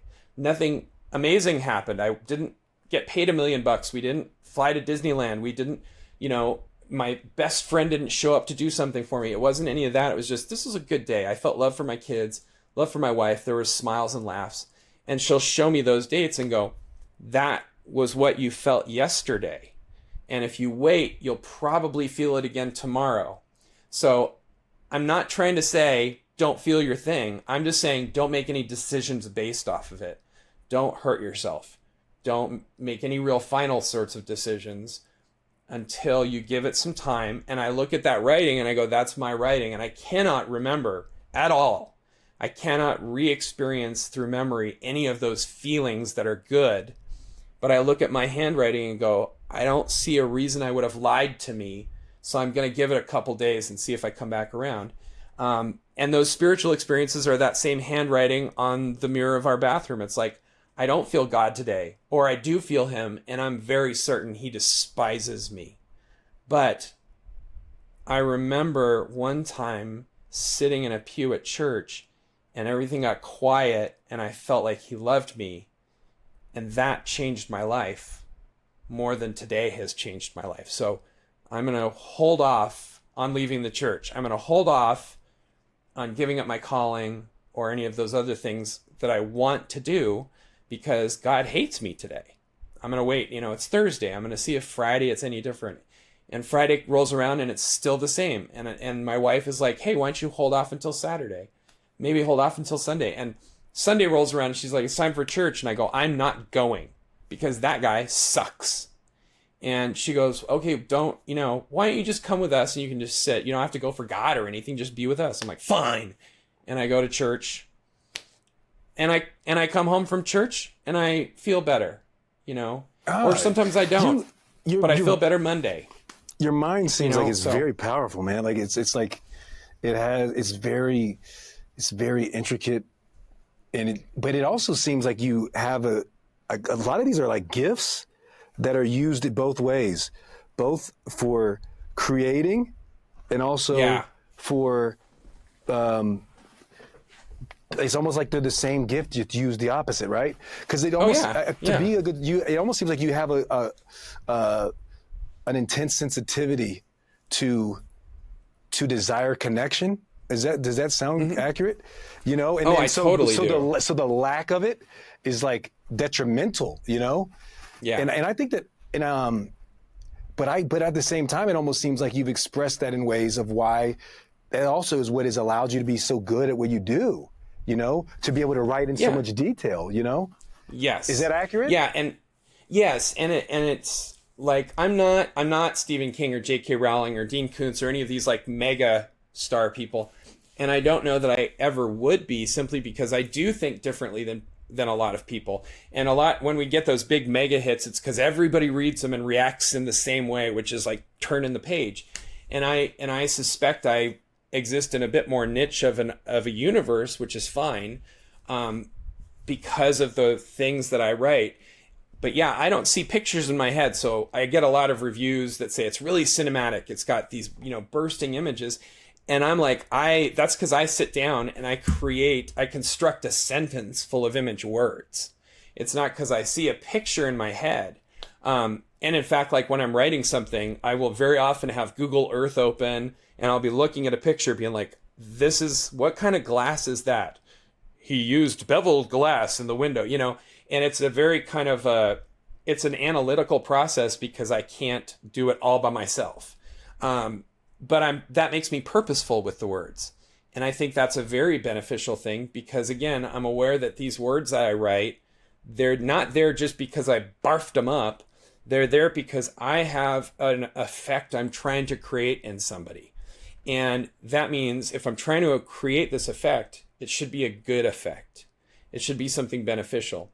And I'm not, I want to make clear too, like my books, I'm not writing church books. I'm not writing for a church audience. I'm writing for a national audience. And so like Christ, when he walks into the synagogue in his hometown and he opens up the book and he says, no prophet, that this day, this has been fulfilled in your eyes, and everyone wants to murder him. Yeah. He does not pull out the Torah when he's talking to the drunks and to the harlots or the people that need healing. He's like, I'm not going to quote Isaiah. He goes, a certain man was owed a debt by another man. And everyone's like, oh, I totally owe money. I get this. And so he was adjusting not the purpose of his message, but the words he used to transmit it, depending on the audience. And so for like my scary books for a national audience, I am not, as my goal, I'm not trying to get them to visit with the missionaries. That's not what I'm doing. I'm trying to improve their lives by giving them some entertainment that's going to have a net benefit effect, or at the very least is neutral. It was just fun and nothing awful was set up in their brains. Or I'm trying to tell them a story that does have a moral and is very pedagogical. But I am not going to just sit and preach to them, because guess what? They're not members of my little church, either the Church of Jesus Christ of Latter-day Saints or the Church of Michaelbrent. They're not members of that. So what I'm going to do is tell them some stories. And hopefully those stories set up some things that are improving for them.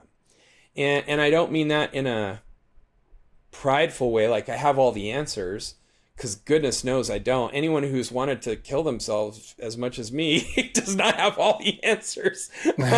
Well, you're a real person. Yeah. Yeah. So all I'm doing, though, I'm like, hey, I found some things. But you can create stories.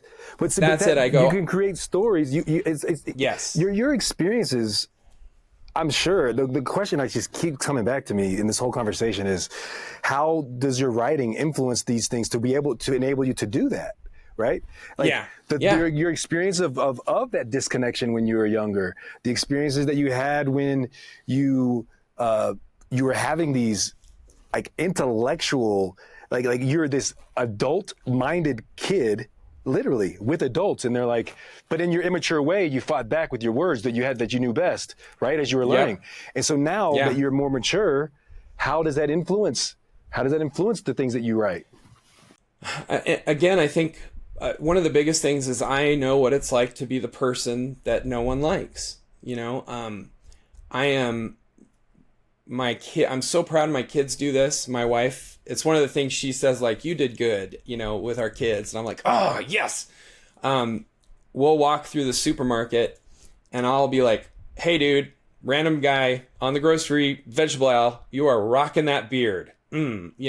Or, hey, ma'am, I'm sorry, like, I'm married, super happy. This isn't a creepy come on, but the whole outfit, it looks great. You just fantastic. Because some of that's born of the recognition that like people feel outcast a lot, and that I don't want that to happen around me. And also the recognition that the best way I have for not being outcast myself is by creating connection. And so my kids do that now. My daughter will just randomly be walking through some area in the store or, the mall or at the park, and she'll literally call and be like, I love your hat. And you see somebody their whole life just switched because my daughter is doing the stuff that I hopefully helped her understand to do, which is be gracious and compliment people, because we need that in our lives. So, and that informs the purpose of my storytelling, because I think the primary purpose of storytelling, its number one goal and its number one effect, for good or for bad, is the creation of community. Any story takes a group of disparate people and gives them a common set of experiences. And sometimes they're real. Sometimes it's a true story. Hey, did you hear about this guy named Jesus?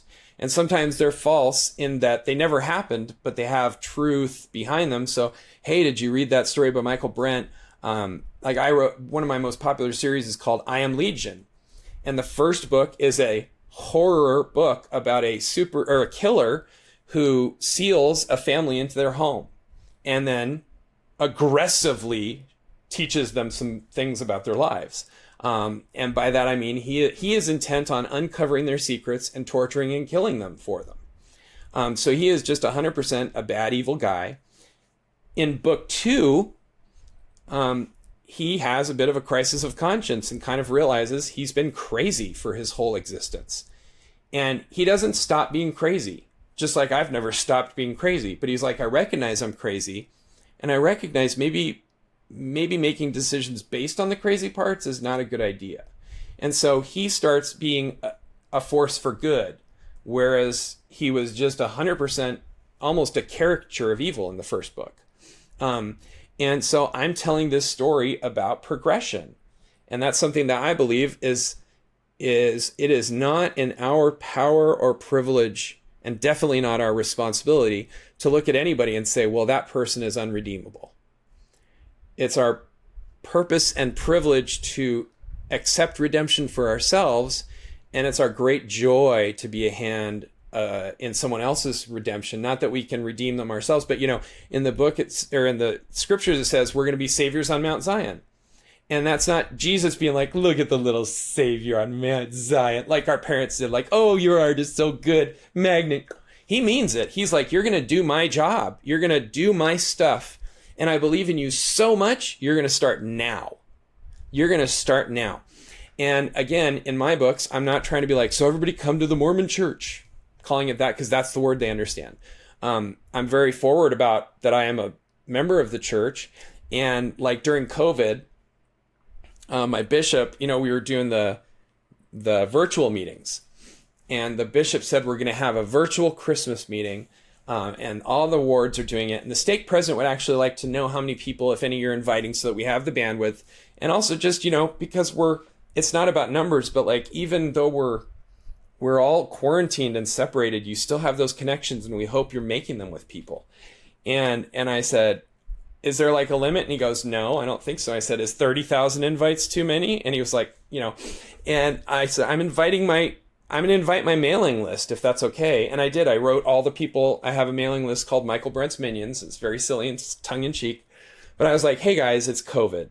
And we all have been through a lot. And I've been here. Like, one of the things I did in COVID was, we're not rich. My family and I are not made of money. But we sat down and said, what can we do to help people? And we decided, why don't we put all of my books, because I had like 50 titles, I'm going to put them all on sale for 99 cents a piece, which meant I was going to lose 80 to 90% on every book of what I had been making the day before. And so we figured, like, we'll do this for a week, maybe 2 weeks, because we got bills, and it lasted, it was like almost a year, because people were so stunned by this random person being like, I don't have everything, money and riches have I none, but what I have I give to thee. And I was like, here's what I have. I can make stories inexpensive for you, and I can give a bunch of them away for free. And people just were like blown away by that. And all of a sudden, I'm losing 90% of the sale price, but I'm making 900% more sales. And so we were able to keep it up. And that, my mailing list, because that sort of thing, grew from where it had been for years and years. And I also did some marketing. It wasn't just happened, but like now I had 30,000 people. And I said, I would love it if any of you guys want to come to church with me. Here's the Zoom link. And I'm not trying to like convert you. I'm not trying to get the missionaries in your house. If you'd like, we're going to have we're going to have some songs, and there'll be a sermon. It'll be pretty simple, but mi casa su casa. Yeah, my link is your link. And people did. And it wasn't like thousands, but it was more than they were expecting at the original church service. And then I got all these emails of people just saying like, that was really interesting, or thank you so much. Like, not a one was like, can you send the missionaries? But they felt that love, and that was what I was trying to do. And that's what I'm trying to do with my stories, is create those communities around people's actual needs. I don't know if we'll still tell horror stories, but we also probably won't need chemotherapy or police officers, and there's things that we do need in the world we live in. And for some people, they need scares to find a sense of relief or a sense of purpose. When I'm in a really dark mood, I do not go to comedies, and I don't go to action, and I don't usually go to like a general conference talk, because again, when I'm in these moods, God hates me. That's not reality, but it's the reality I'm operating in. And I don't want to go and listen to this guy who says God loves me. Well, I'm like, whatever. So I am more likely to watch a scary movie, and those help. Those make me feel less bad. How do they help for you? I think people would be curious to know that. Like, in what way do they help? Because I think that's very interesting. I mean, I think many people might be able to relate to that. Yeah. And anyone who is a horror consumer, they're like, oh, that guy, because that's a large measure of why we do it. And it's not just simply that it's cathartic. There's tons and tons of treatises and scholarly research about what the beneficial effects of horror are, because there are beneficial effects. And I'm not talking about those things. I'm talking about more like, for some reason, watching the scary movie, I just don't feel as scared myself right now. And maybe that's just because I'm like, hey, yeah, maybe I'm feeling really down and dark and lonely. But honestly, there's no hockey mask guy chasing me with an axe, so that's good. It's like a little bit of perspective. And I honestly don't know that it's like anything that deep or everything. Yeah, it's just some things make you feel better. I'll tell you a story that I like in it too. I was on my mission. And so I went to Paraguay, and I had these mental health disorders already, but it was kind of, I'm old enough that wasn't a thing people looked for yet, And so, my dad had it really severely. The first time he saw a psychiatrist was while I was on my mission. And that's where I was like, oh, that's a thing. And my wife, she studied to be a marriage and family therapist. So she was like, oh, there's lots of stuff we can do to help you. And I'm very grateful for that. But to that point on my mission, I've got all these struggles and difficulty, but with the Lord's help, I got through a lot of it, or at least I found ways to get through the day by day. And eventually my mission president said, we'd like you to be a zone leader. And if there aren't any members of the church that are listening, the missionaries go 2 by 2, like in Heretic. There's these 2 sister missionaries. And then a group that's called a companionship, and a group of companionships, 3, 5, 6, is in a district. And 1 or 2 of the missionaries will be in charge of the district. Not like I'm the boss, but like basically, hey, anything I can do to help, please let me know. And I've been out a little longer, so I can teach you some teaching techniques, or I'm just like, I'm the person you call if there's an emergency. And then several districts are joined together in a zone. So I was the zone leader for this very large area. It was essentially half of the country. And I spent a lot of time on buses going to other missionaries to help them or teach them or whatever. So like one of the trips I would take, my companion, I'd get on the bus, we'd work all day, and then I'd get on the bus at 6 p.m. and I'd take an all-night trip, like literally standing because it's a full bus. And even if I could sit, there's no stop signs or anything. You just have to, I was like, oh, there's the mango tree I'm looking for. And I pull the thing and I go, can I stop here? And they let me off at 3 a.m. And we wait for the next bus to come by at 4. And then we drive the rest of the way. I get to this other place at 10 a.m. and I work with the missionaries there for 3 or 4 hours. And then I get on the bus. We go all the way home. I get home in time to start work the next day. So I go, 3 days without sleep once a month. And that happened for several of the areas. So this one area I'm doing this, and I got off the bus, and there's the 2 companions that are in this area, this companionship. And one of them is the senior companion. So in my mission, that meant you'd been out longer. You had a little bit more of kind of the technical skills. You were the teacher to your junior companion. And so the senior companion comes up and he says, I'm going to make up a name. Just Elder Jones is really unhappy. And I went, oh, what's wrong with Elder Jones? And his companion said, I have no idea. I mean, he doesn't want to work. He's miserable all the time. It's just terrible. So I said, let me talk to Elder Jones. And I sat down and I said, what's going on, Elder Jones? And he starts talking to me about all of his problems, perceived and real. And one of those moments happens where it's like, oh, I'm dreaming a dream here. I'm having a vision. Not literally, but a very, very strong spiritual impulse comes over me. And it was to call Elder Jones a really vile name. And I was like, listening to Elder Jones, and in my head I'm going, wait, what did you just say? Because I don't think I'm supposed to call Elder Jones vile names. I think that's not part of the rules. And it was like, I'm going, oh my gosh, this is a Nephi moment. It's like, I don't think I'm supposed to kill this guy, but that guy you're supposed to kill.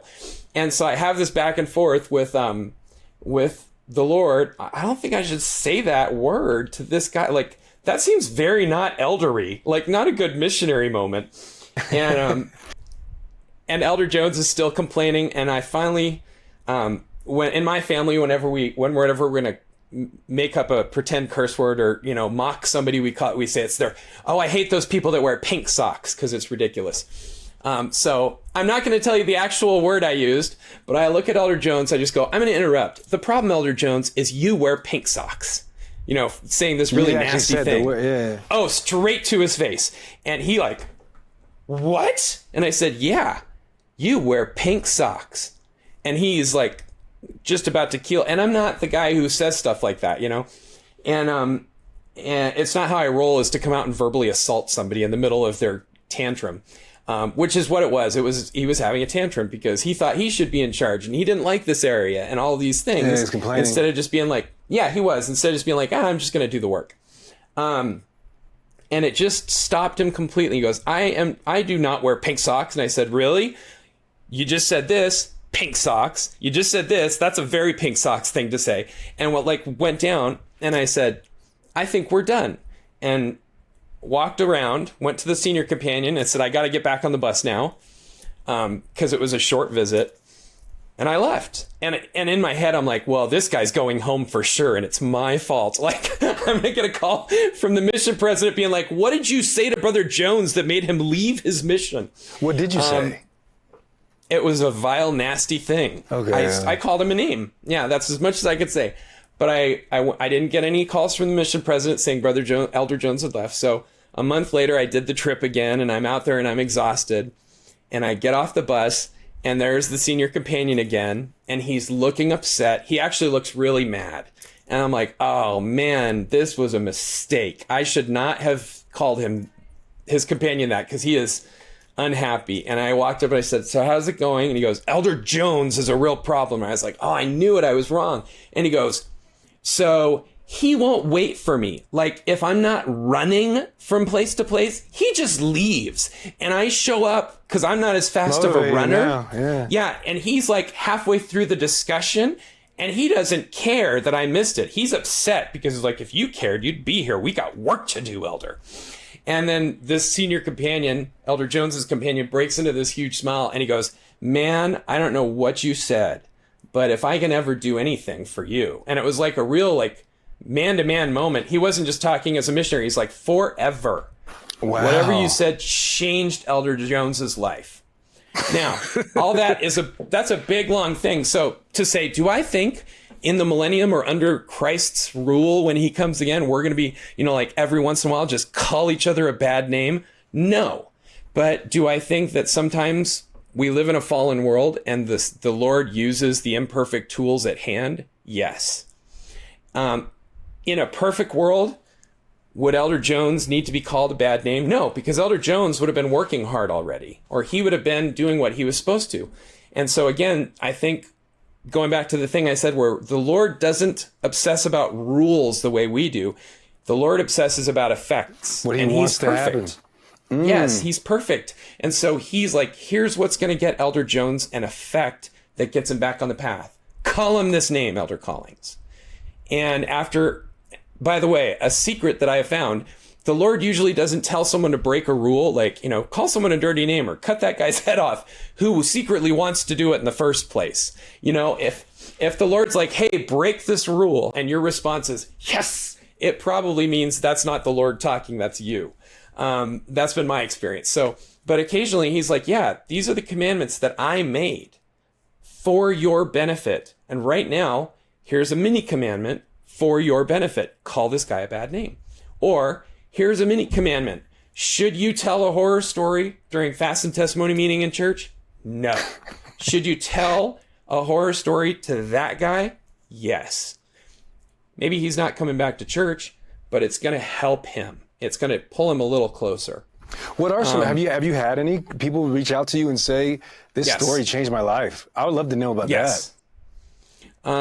There's been a couple that just, there's been a decent number, there's been a decent number of people who have written to say, this changed me or this gives me hope. I think the biggest moment and I wish I had kept it. I feel so stupid, but it was kind of early in my career.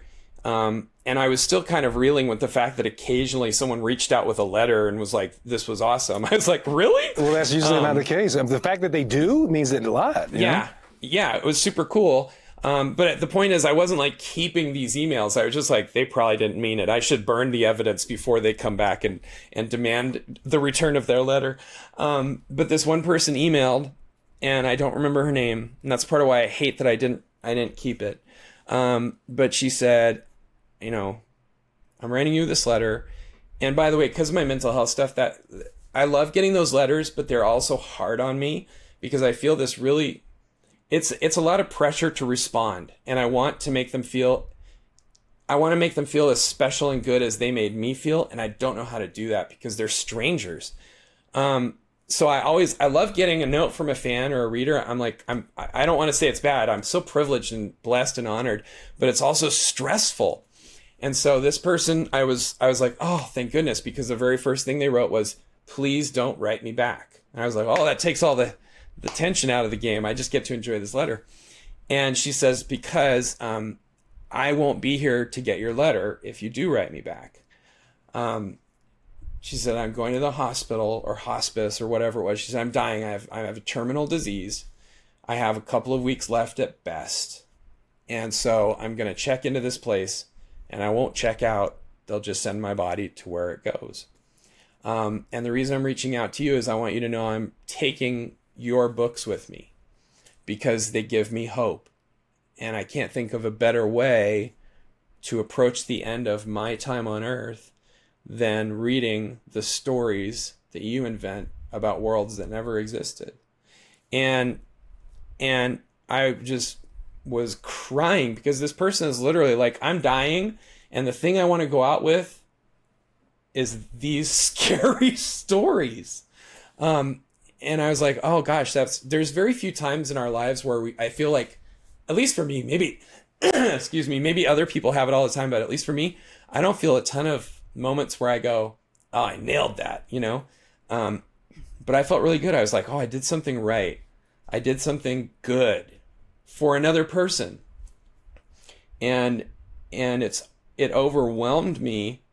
My intent was to make people's lives a little better, either just give them some fun or a good Halloween scare, maybe teach them something.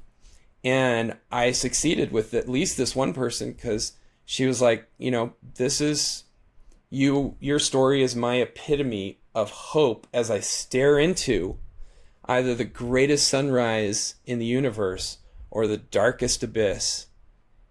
And I was so touched by that. And the other big one, I talked about this I did a TEDx talk, but I was at a Comic-Con and I was selling books, you know, so the authors are all sitting there and signing books, and I'll hand it to my assistant who like takes the money, and I try and visit with people or whatever. And I'm talking to this mom and dad who are kind of looking at all the books, and they've got a kid there dressed up like Superman, and he is bored because it's no fun to be, you know, 9 years old and your parents are talking to some middle-aged schlub about like, what's this one about, you know? And just clearly unhappy to be there, which is totally understandable and fine. But all of a sudden, like, I could hear his eyeballs pop. And I look over and he's just like, and he's pointing to this book on my table. Cause like I said, I write all kinds of books. So I write kids books too. So like my most recent book is called Grimworld, and it's published by the Church Fiction Publishing arm. And it's a fairy tale, but it's dark. They specifically came to me. They're like, we want something kind of scary. And this particular book was called it's called the Billy Saga. And he's like pointing at him. He goes, did you write these books? And I said, yeah. And he goes, those are the best books in the world. And his teacher had read them to him. And he just like, in the awesome way that kids have, they're like, everything that I want is the universe right now. He just moves all my books out of the way. And he like pulls off his cape and he slams it on the table. He's like, sign my cape. And I was, wow. Again, it was like strangely overwhelming because as a kid, I tied a towel around my neck and I ran around in my underoos like I'm Batman or I'm Superman. And I told this kid, I was like, let me sign something else for you, because like that's your cape, man. You don't want to mess your cape up. That's your superpower cape. Because that's what I equated it as a kid. I was like, if I've got my cape, that's kind of where my powers come from, because that's what superheroes wear. So logically, this must be the seat of their power, the source of their power. And so I'm like, let me sign something else for you. How about if I give you a copy of Billy? He's like, don't you get it? Yeah, it's the source of my power, dummy. That's why I want you to sign it, so it's better. Wow. And, So just how this did that, little... so tell me about that moment for you, man. I was just crying. I was like, probably the parents are like, oh, Billy, let's leave now because the man just got scary. But, like, this is like such a cool... And it was cool because it was clearly honest. It was without guile of any kind. I mean, this kid wasn't trying to impress me because he just rudely just shoves half my books across. Just get out of the way. Real stuff's happening now, guys. And by rudely, I mean, he just wasn't aware, and that was fine. But there was no artifice in it. He was just like, oh my gosh, I just found a way to level up my superpowers, and it's you. And like, what a thing to hear from anybody. That's... My kids, I've told them that their mom is the most beautiful woman I've ever met. And I've told them, though, that she was, when I first met her, she was the most beautiful woman I'd ever seen. And now that I know her, she's the most beautiful woman I will ever know. And one of the things that makes her the best thing ever is she compliments people. And she makes me feel like I am a superhero, And that's such a rare thing. And this kid, who I'd never seen before, made me feel not just like a superhero, but like I'm giving him his superhero powers. And dude, that was heavy and amazing. But that's how it's supposed to be, right? Yeah, it was just wonderful. It was just wonderful.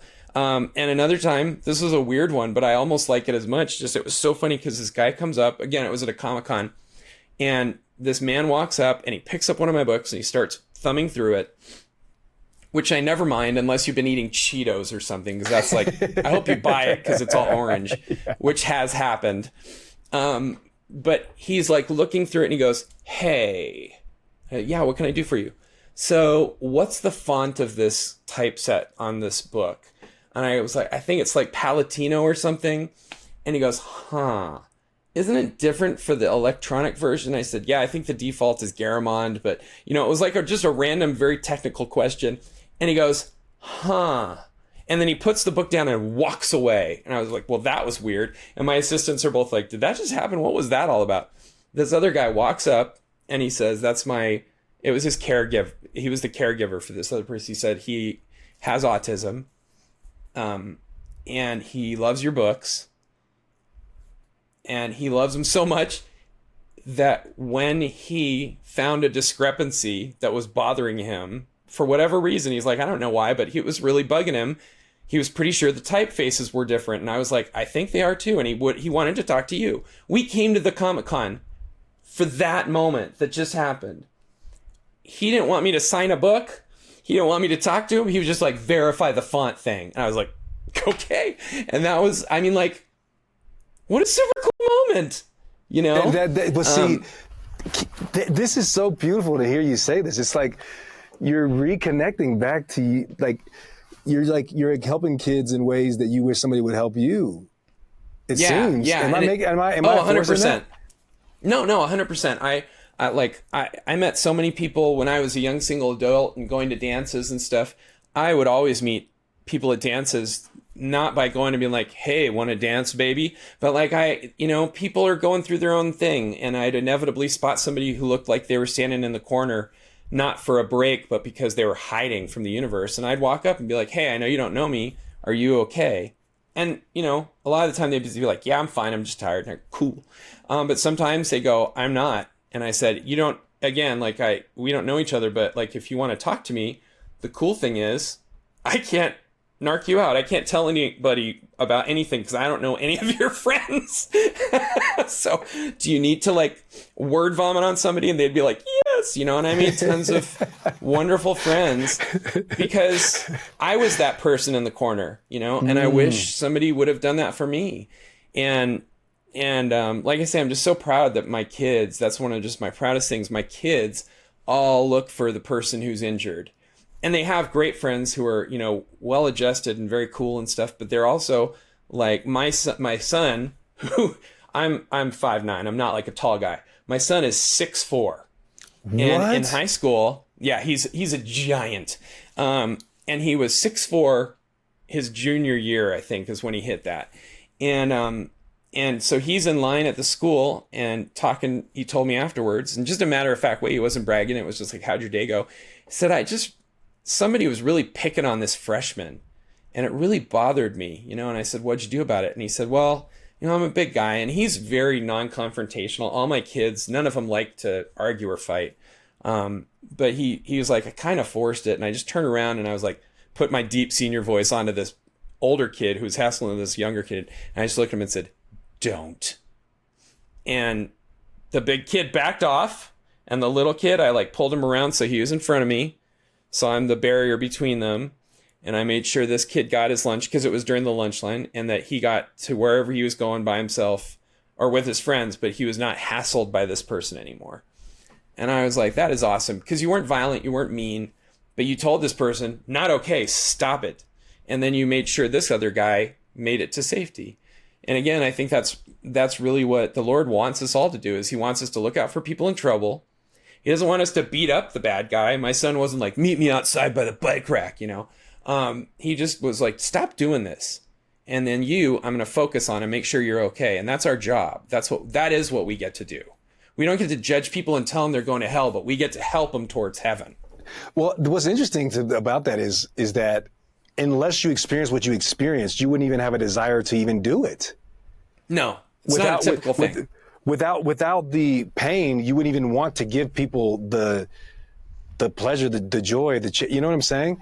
It's like, yeah, no. And I feel like there's things that God allows in order for us to be able to then, we wouldn't even care to help each other. Yes. It's interesting because a lot of the things that you're explaining about you is like, I'm like, in many ways, I'm like the complete opposite. Like I feel trapped with typing words, but totally.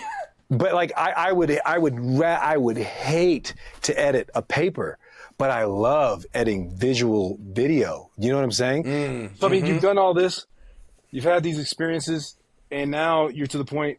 I mean, it's like, how would you write the end of the story? I mean, obviously you're still writing the story. What story would you, if you could write the story now for us, what would you say that would be, Oh my gosh. Well, first of all, if anybody was like, write the story for us, I'd be like, are you insane? Like, I'm not doing so well with my own life all the time. Don't put me in charge of yours. What would that story be that you would want them to understand from your story?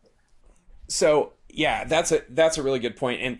And it comes back to what I've, learned about being detached from people and learned about being a part of people and being different and being away and other and all of this kind of thing is that one of the worst things about today's world, one of the best things is the worst thing. And it is that we get to interact with people across the whole universe. 200 years ago, our world was the village up to the walls, and beyond it was the big bad world full of barbarians that our grandparents whisper stories about.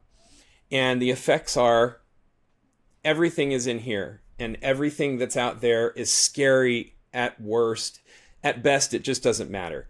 So now we have this infinite potential for connection, but the problem is it removes the geographical aspect of it. And what I mean by that is, like, if we're living in that little village and Stephen is the village elder and Michaelbrent's the village jerk, and the other people in the village come up and they're like, so Michaelbrent, we've all taken a vote, he's the worst, and we need him gone. We would like to throw rocks at him. The village elder doesn't say, hey, let's kill him. If he's a good village elder, which you would be, Stephen. So the village elder goes, okay, I agree, Michaelbrent's terrible, he's the worst. But if we kill him, we're not going to have the benefit of his grain come the winter. Or if we kill him and one of your houses burns, catches fire, yeah, he's the worst, but he is a good water bucketer, and we lose that benefit.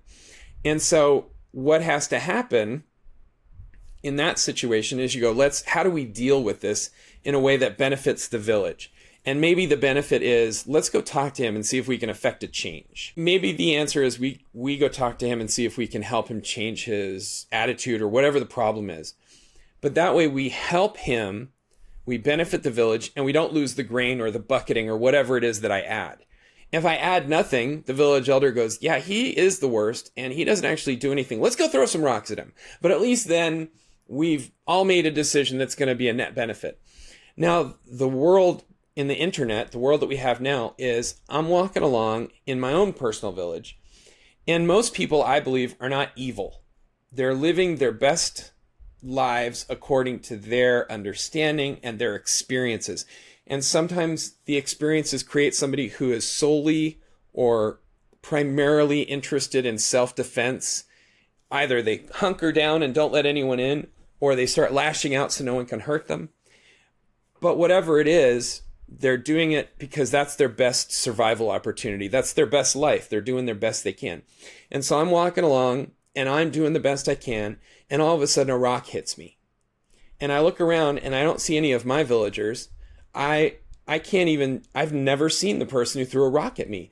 And they yelled some stuff about being mean or wrong-headed or having a bad opinion or hating the wrong people or liking the wrong people or being the wrong political affiliation or the right one, all of these reasons, none of which make sense to me because I've been leading my best understanding of life, and all I got from that person was a screamed slur and a rock in the head. And so that's the thing that people talk about a lot. It takes away that accountability, but I don't think that's the worst part. The worst part is the fact that now that I've been hit with this rock and I'm walking along and another rock comes out and hits me, and maybe it's a different person, it's the same person. But that person over there thinks they can do that without accountability because, unlike in our village, if they knock me out, if they kill me, they're like, it doesn't come back to haunt me. I don't need Michaelbrent's grain. He's not going to save my house if it's on fire. So I can hurt him. But that's just the primary level they're thinking. But if I get hit 2 or 3 times in the head, now the world has changed from being a village for me to being, I'm on a stage I never agreed to participate in. And I know people are going to throw stuff at me. So how long before I reasonably start throwing stuff back? And how long after that before I reasonably start saying, I'm not going to wait because every time I get hit in the head, that could kill me. That rock could have killed me. So I'm going to try and kill everybody I can throw rocks at first. And now we have a situation where we've used this device, this milieu of infinite connection to create, instead of an interconnecting web, the internet, that's why it's called that, instead of creating this interconnected web where, you touch the web here and it ripples everywhere, now we've created this mass of people who are trying to set fire to the web so that hopefully it'll burn everybody else before it gets to me. And that's one of the things that I fear the most. And, we've talked a lot about connection, and my belief is that art, its sole purpose is to create community. And that can either be a community with a good heart and a good soul and a good purpose, or a bad one. And so that's kind of was almost my takeaway from when I saw Heretic. And I went and saw it at the Alamo Draft House, which is just an awesome theater. They they serve you food, and it's so cool because one of my peeves is people texting or talking, and they straight up at the beginning, they're like, you get one warning. If you mess up twice, we will throw you out. And they're serious about it. So it's like everybody in this theater is here because they love movies and they want to watch it and enjoy it and be part of that community. And I'm watching this movie, and it was so full of talent. And that's without caveat. I'm not going to be like, no, so full of talent. I mean, Hugh Grant was awesome. And I do think it's funny. People are going like, this is so different for him. I disagree. I think 99% of his characters have been villains because they're all kind of sociopathic, self-centered egomaniacs who, over the course of the story, learn to love in the rom-com. But even aside from that, he's played a ton of villains in the last 10 years, and he's really good at it. So he was a great villain. The 2 actors who played the sister missionaries, so good, so talented. They just had a lot of charisma. They really sold their position in the movie. The cinematography was awesome. I mean, the set design was so cool because it managed to feel claustrophobic and off-puttingly enlarged. Like it felt like it was this tiny space, but every movement seemed like it took, walking a minute would not get you anywhere. You'd have to walk an hour to get across the room. So it was this wonderful set design, the sound design, everything was awesome about it. And my problem with it is, first of all, it reduced LDS mission life to caricatures. Like I wrote a book where I had one page that featured Methodism, like the family's Methodist and they went to church. And I called just randomly. I found the address of a local Methodist church. I walked in and I started introducing myself to people and basically saying, I'm writing a book. It's going to have some Methodism in it and I want to do it right. Can I hang out with you guys? And I ended up spending the whole day with the preacher, which was awesome. Super cool guy. And I was very clear. I was like, this isn't a pro-Methodist story. It's not the purpose of it, but I want to get it right. It's not anti-Methodist. It's just their characters, and all characters are their own heroes. And I want to serve that. I want to make sure I do this properly and respectfully. And that doesn't mean at the end of the day, I'm going to come out and be like, whoa, I messed up. I should be a Methodist. It means I'm going to try and make these characters true to what I say they are. So I spent this entire day, I took reams of notes, asked so many questions, probably most of them dumb, but that was for a page in this book. And I got the feeling that the research done was, via half-remembered things that upset people.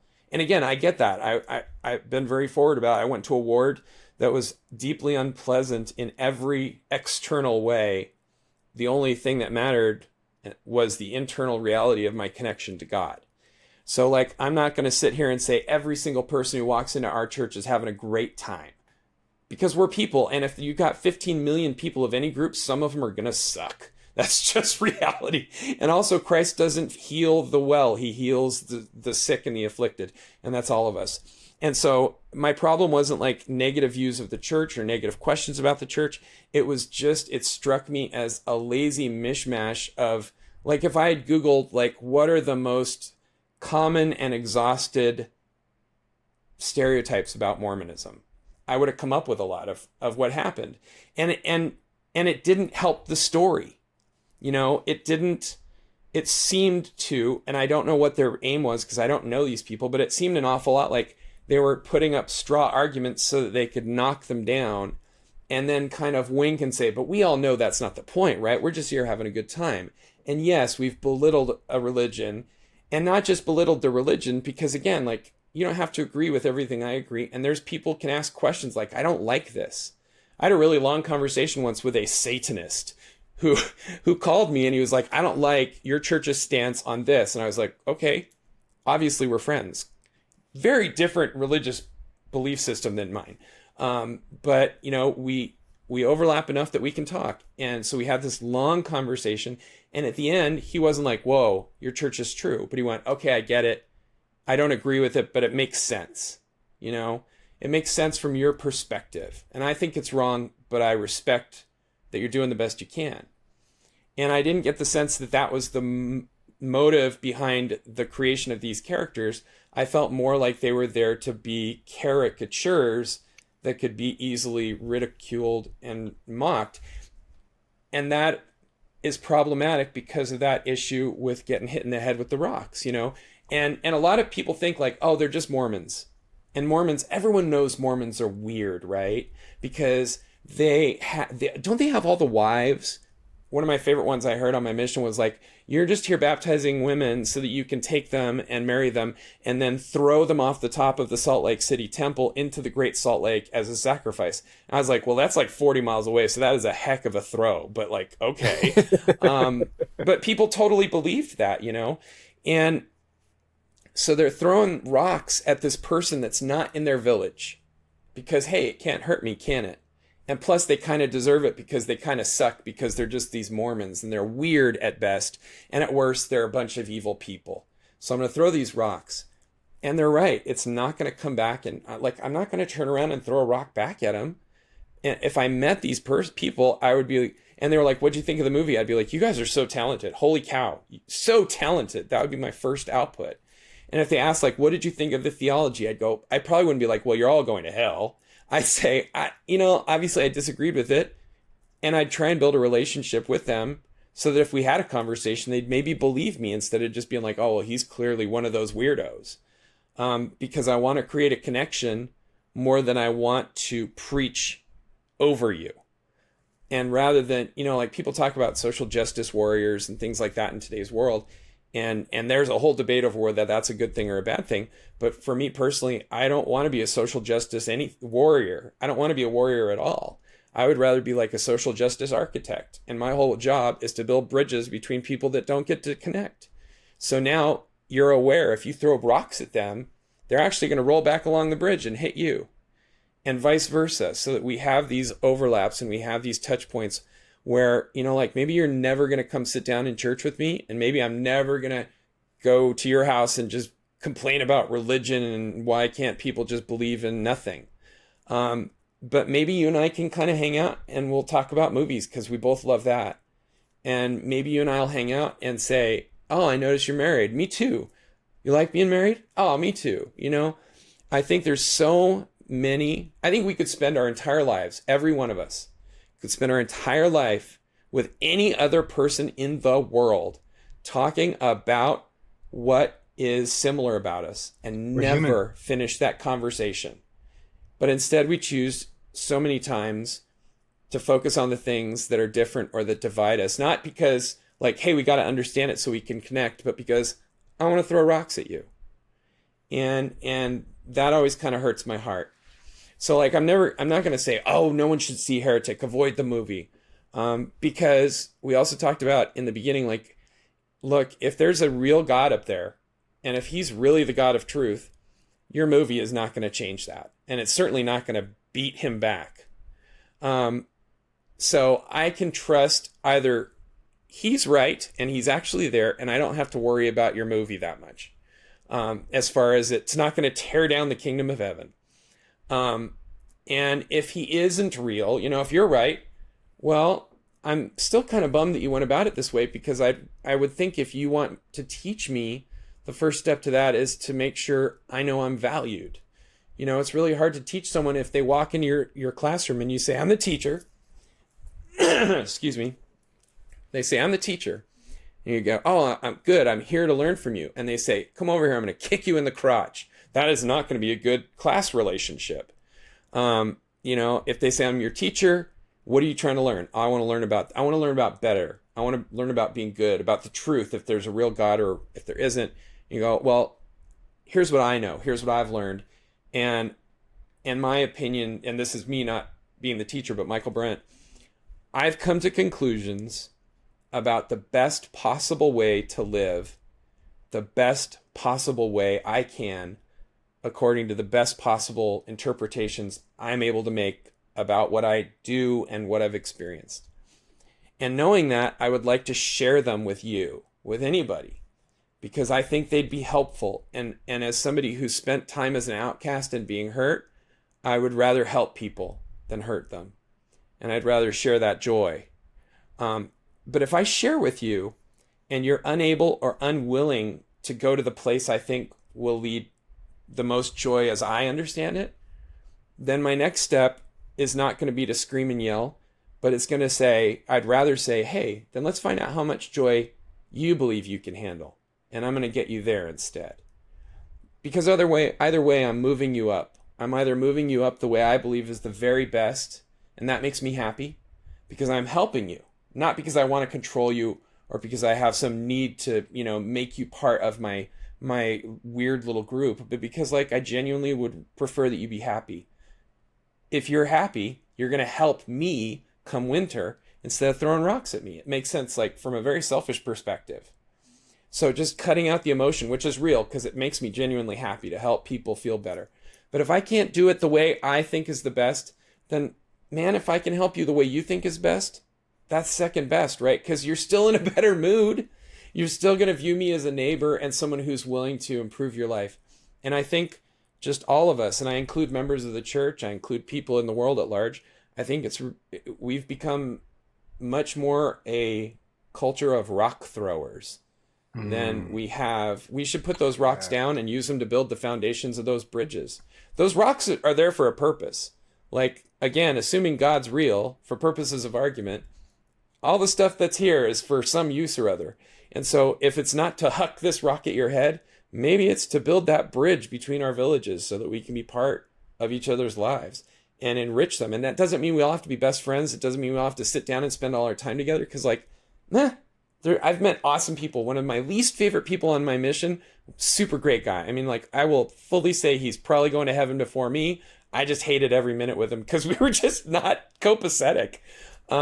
And so we agreed on that, and we helped each other the best we could in our overlap areas, and we tried to leave each other alone beyond that. And that allowed me to have good feelings about him. And I think it's just always a pity, anyone, me included, because heaven knows I do this too, but anytime somebody uses a talent or a gift, some skill or strength in a way that creates division or hatred, even if the thing is genuinely hate-worthy, like, there's somebody out there who's murdering puppies, and that's just awful. But I don't know that I've ever seen anyone change by being yelled at and have all of their flaws and foibles pointed out as the opening statement. Yeah. They learn when we embrace them, and then when they trust us enough, they come to us and say, I'm sad about something. And I go, what? And they say, I don't even know. What would you think it is? And at that point, after that built relationship, I might go, I don't know, Stephen, maybe stop murdering all the puppies, and even if you're like, no, that's not it. I love murdering puppies. Well, but we still have that interaction. And church members especially, we believe we have the Holy Ghost. We believe we have these gifts of the Spirit. So when somebody does something mean or nasty as we perceive it, the wrong response is to run away. And the wrong response is to get in the fight. The right response is to walk over there with our arms outstretched and be like, hey, how can I help you? And if God's real, that's going to work out the best. And even if he's not, at least we're in each other's sphere. So if they do hurt me, it's going to blow back. If I hurt them, it's going to blow back on me. We create an actual connection where we now depend on each other for support and survival. And we're much more likely, just from a purely productive and very kind of pragmatic way, we're much more likely to forge something beneficial than if we're just over there throwing those rocks. And again, like Heretic was so full of good stuff. I'm not going to recommend it to people because I felt like it was it had some mean-spirited parts. But if someone says, I loved it, I'm going to go, cool, what'd you like about it? Was it the cinematography? Because that was awesome. And I'm not going to say, oh, well, it had things that hurt my heart, so you must be evil for liking it. I'm going to say, hey, let's talk about it. Maybe I missed something. And we can get along that way.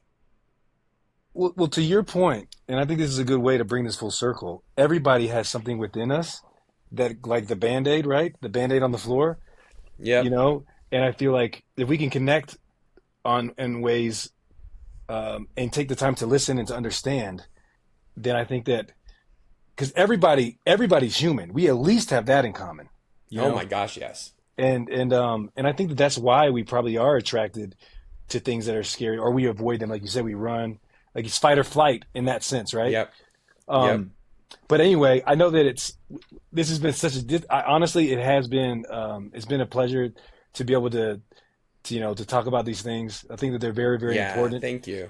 And I end this show every time like this. I believe, and I think that what you've said is important. Whoever's listening, whoever's watching this, don't take our word for it. It's up to you to find out for yourself. This is Stephen Jones. This is Let's Get Real. Until next time.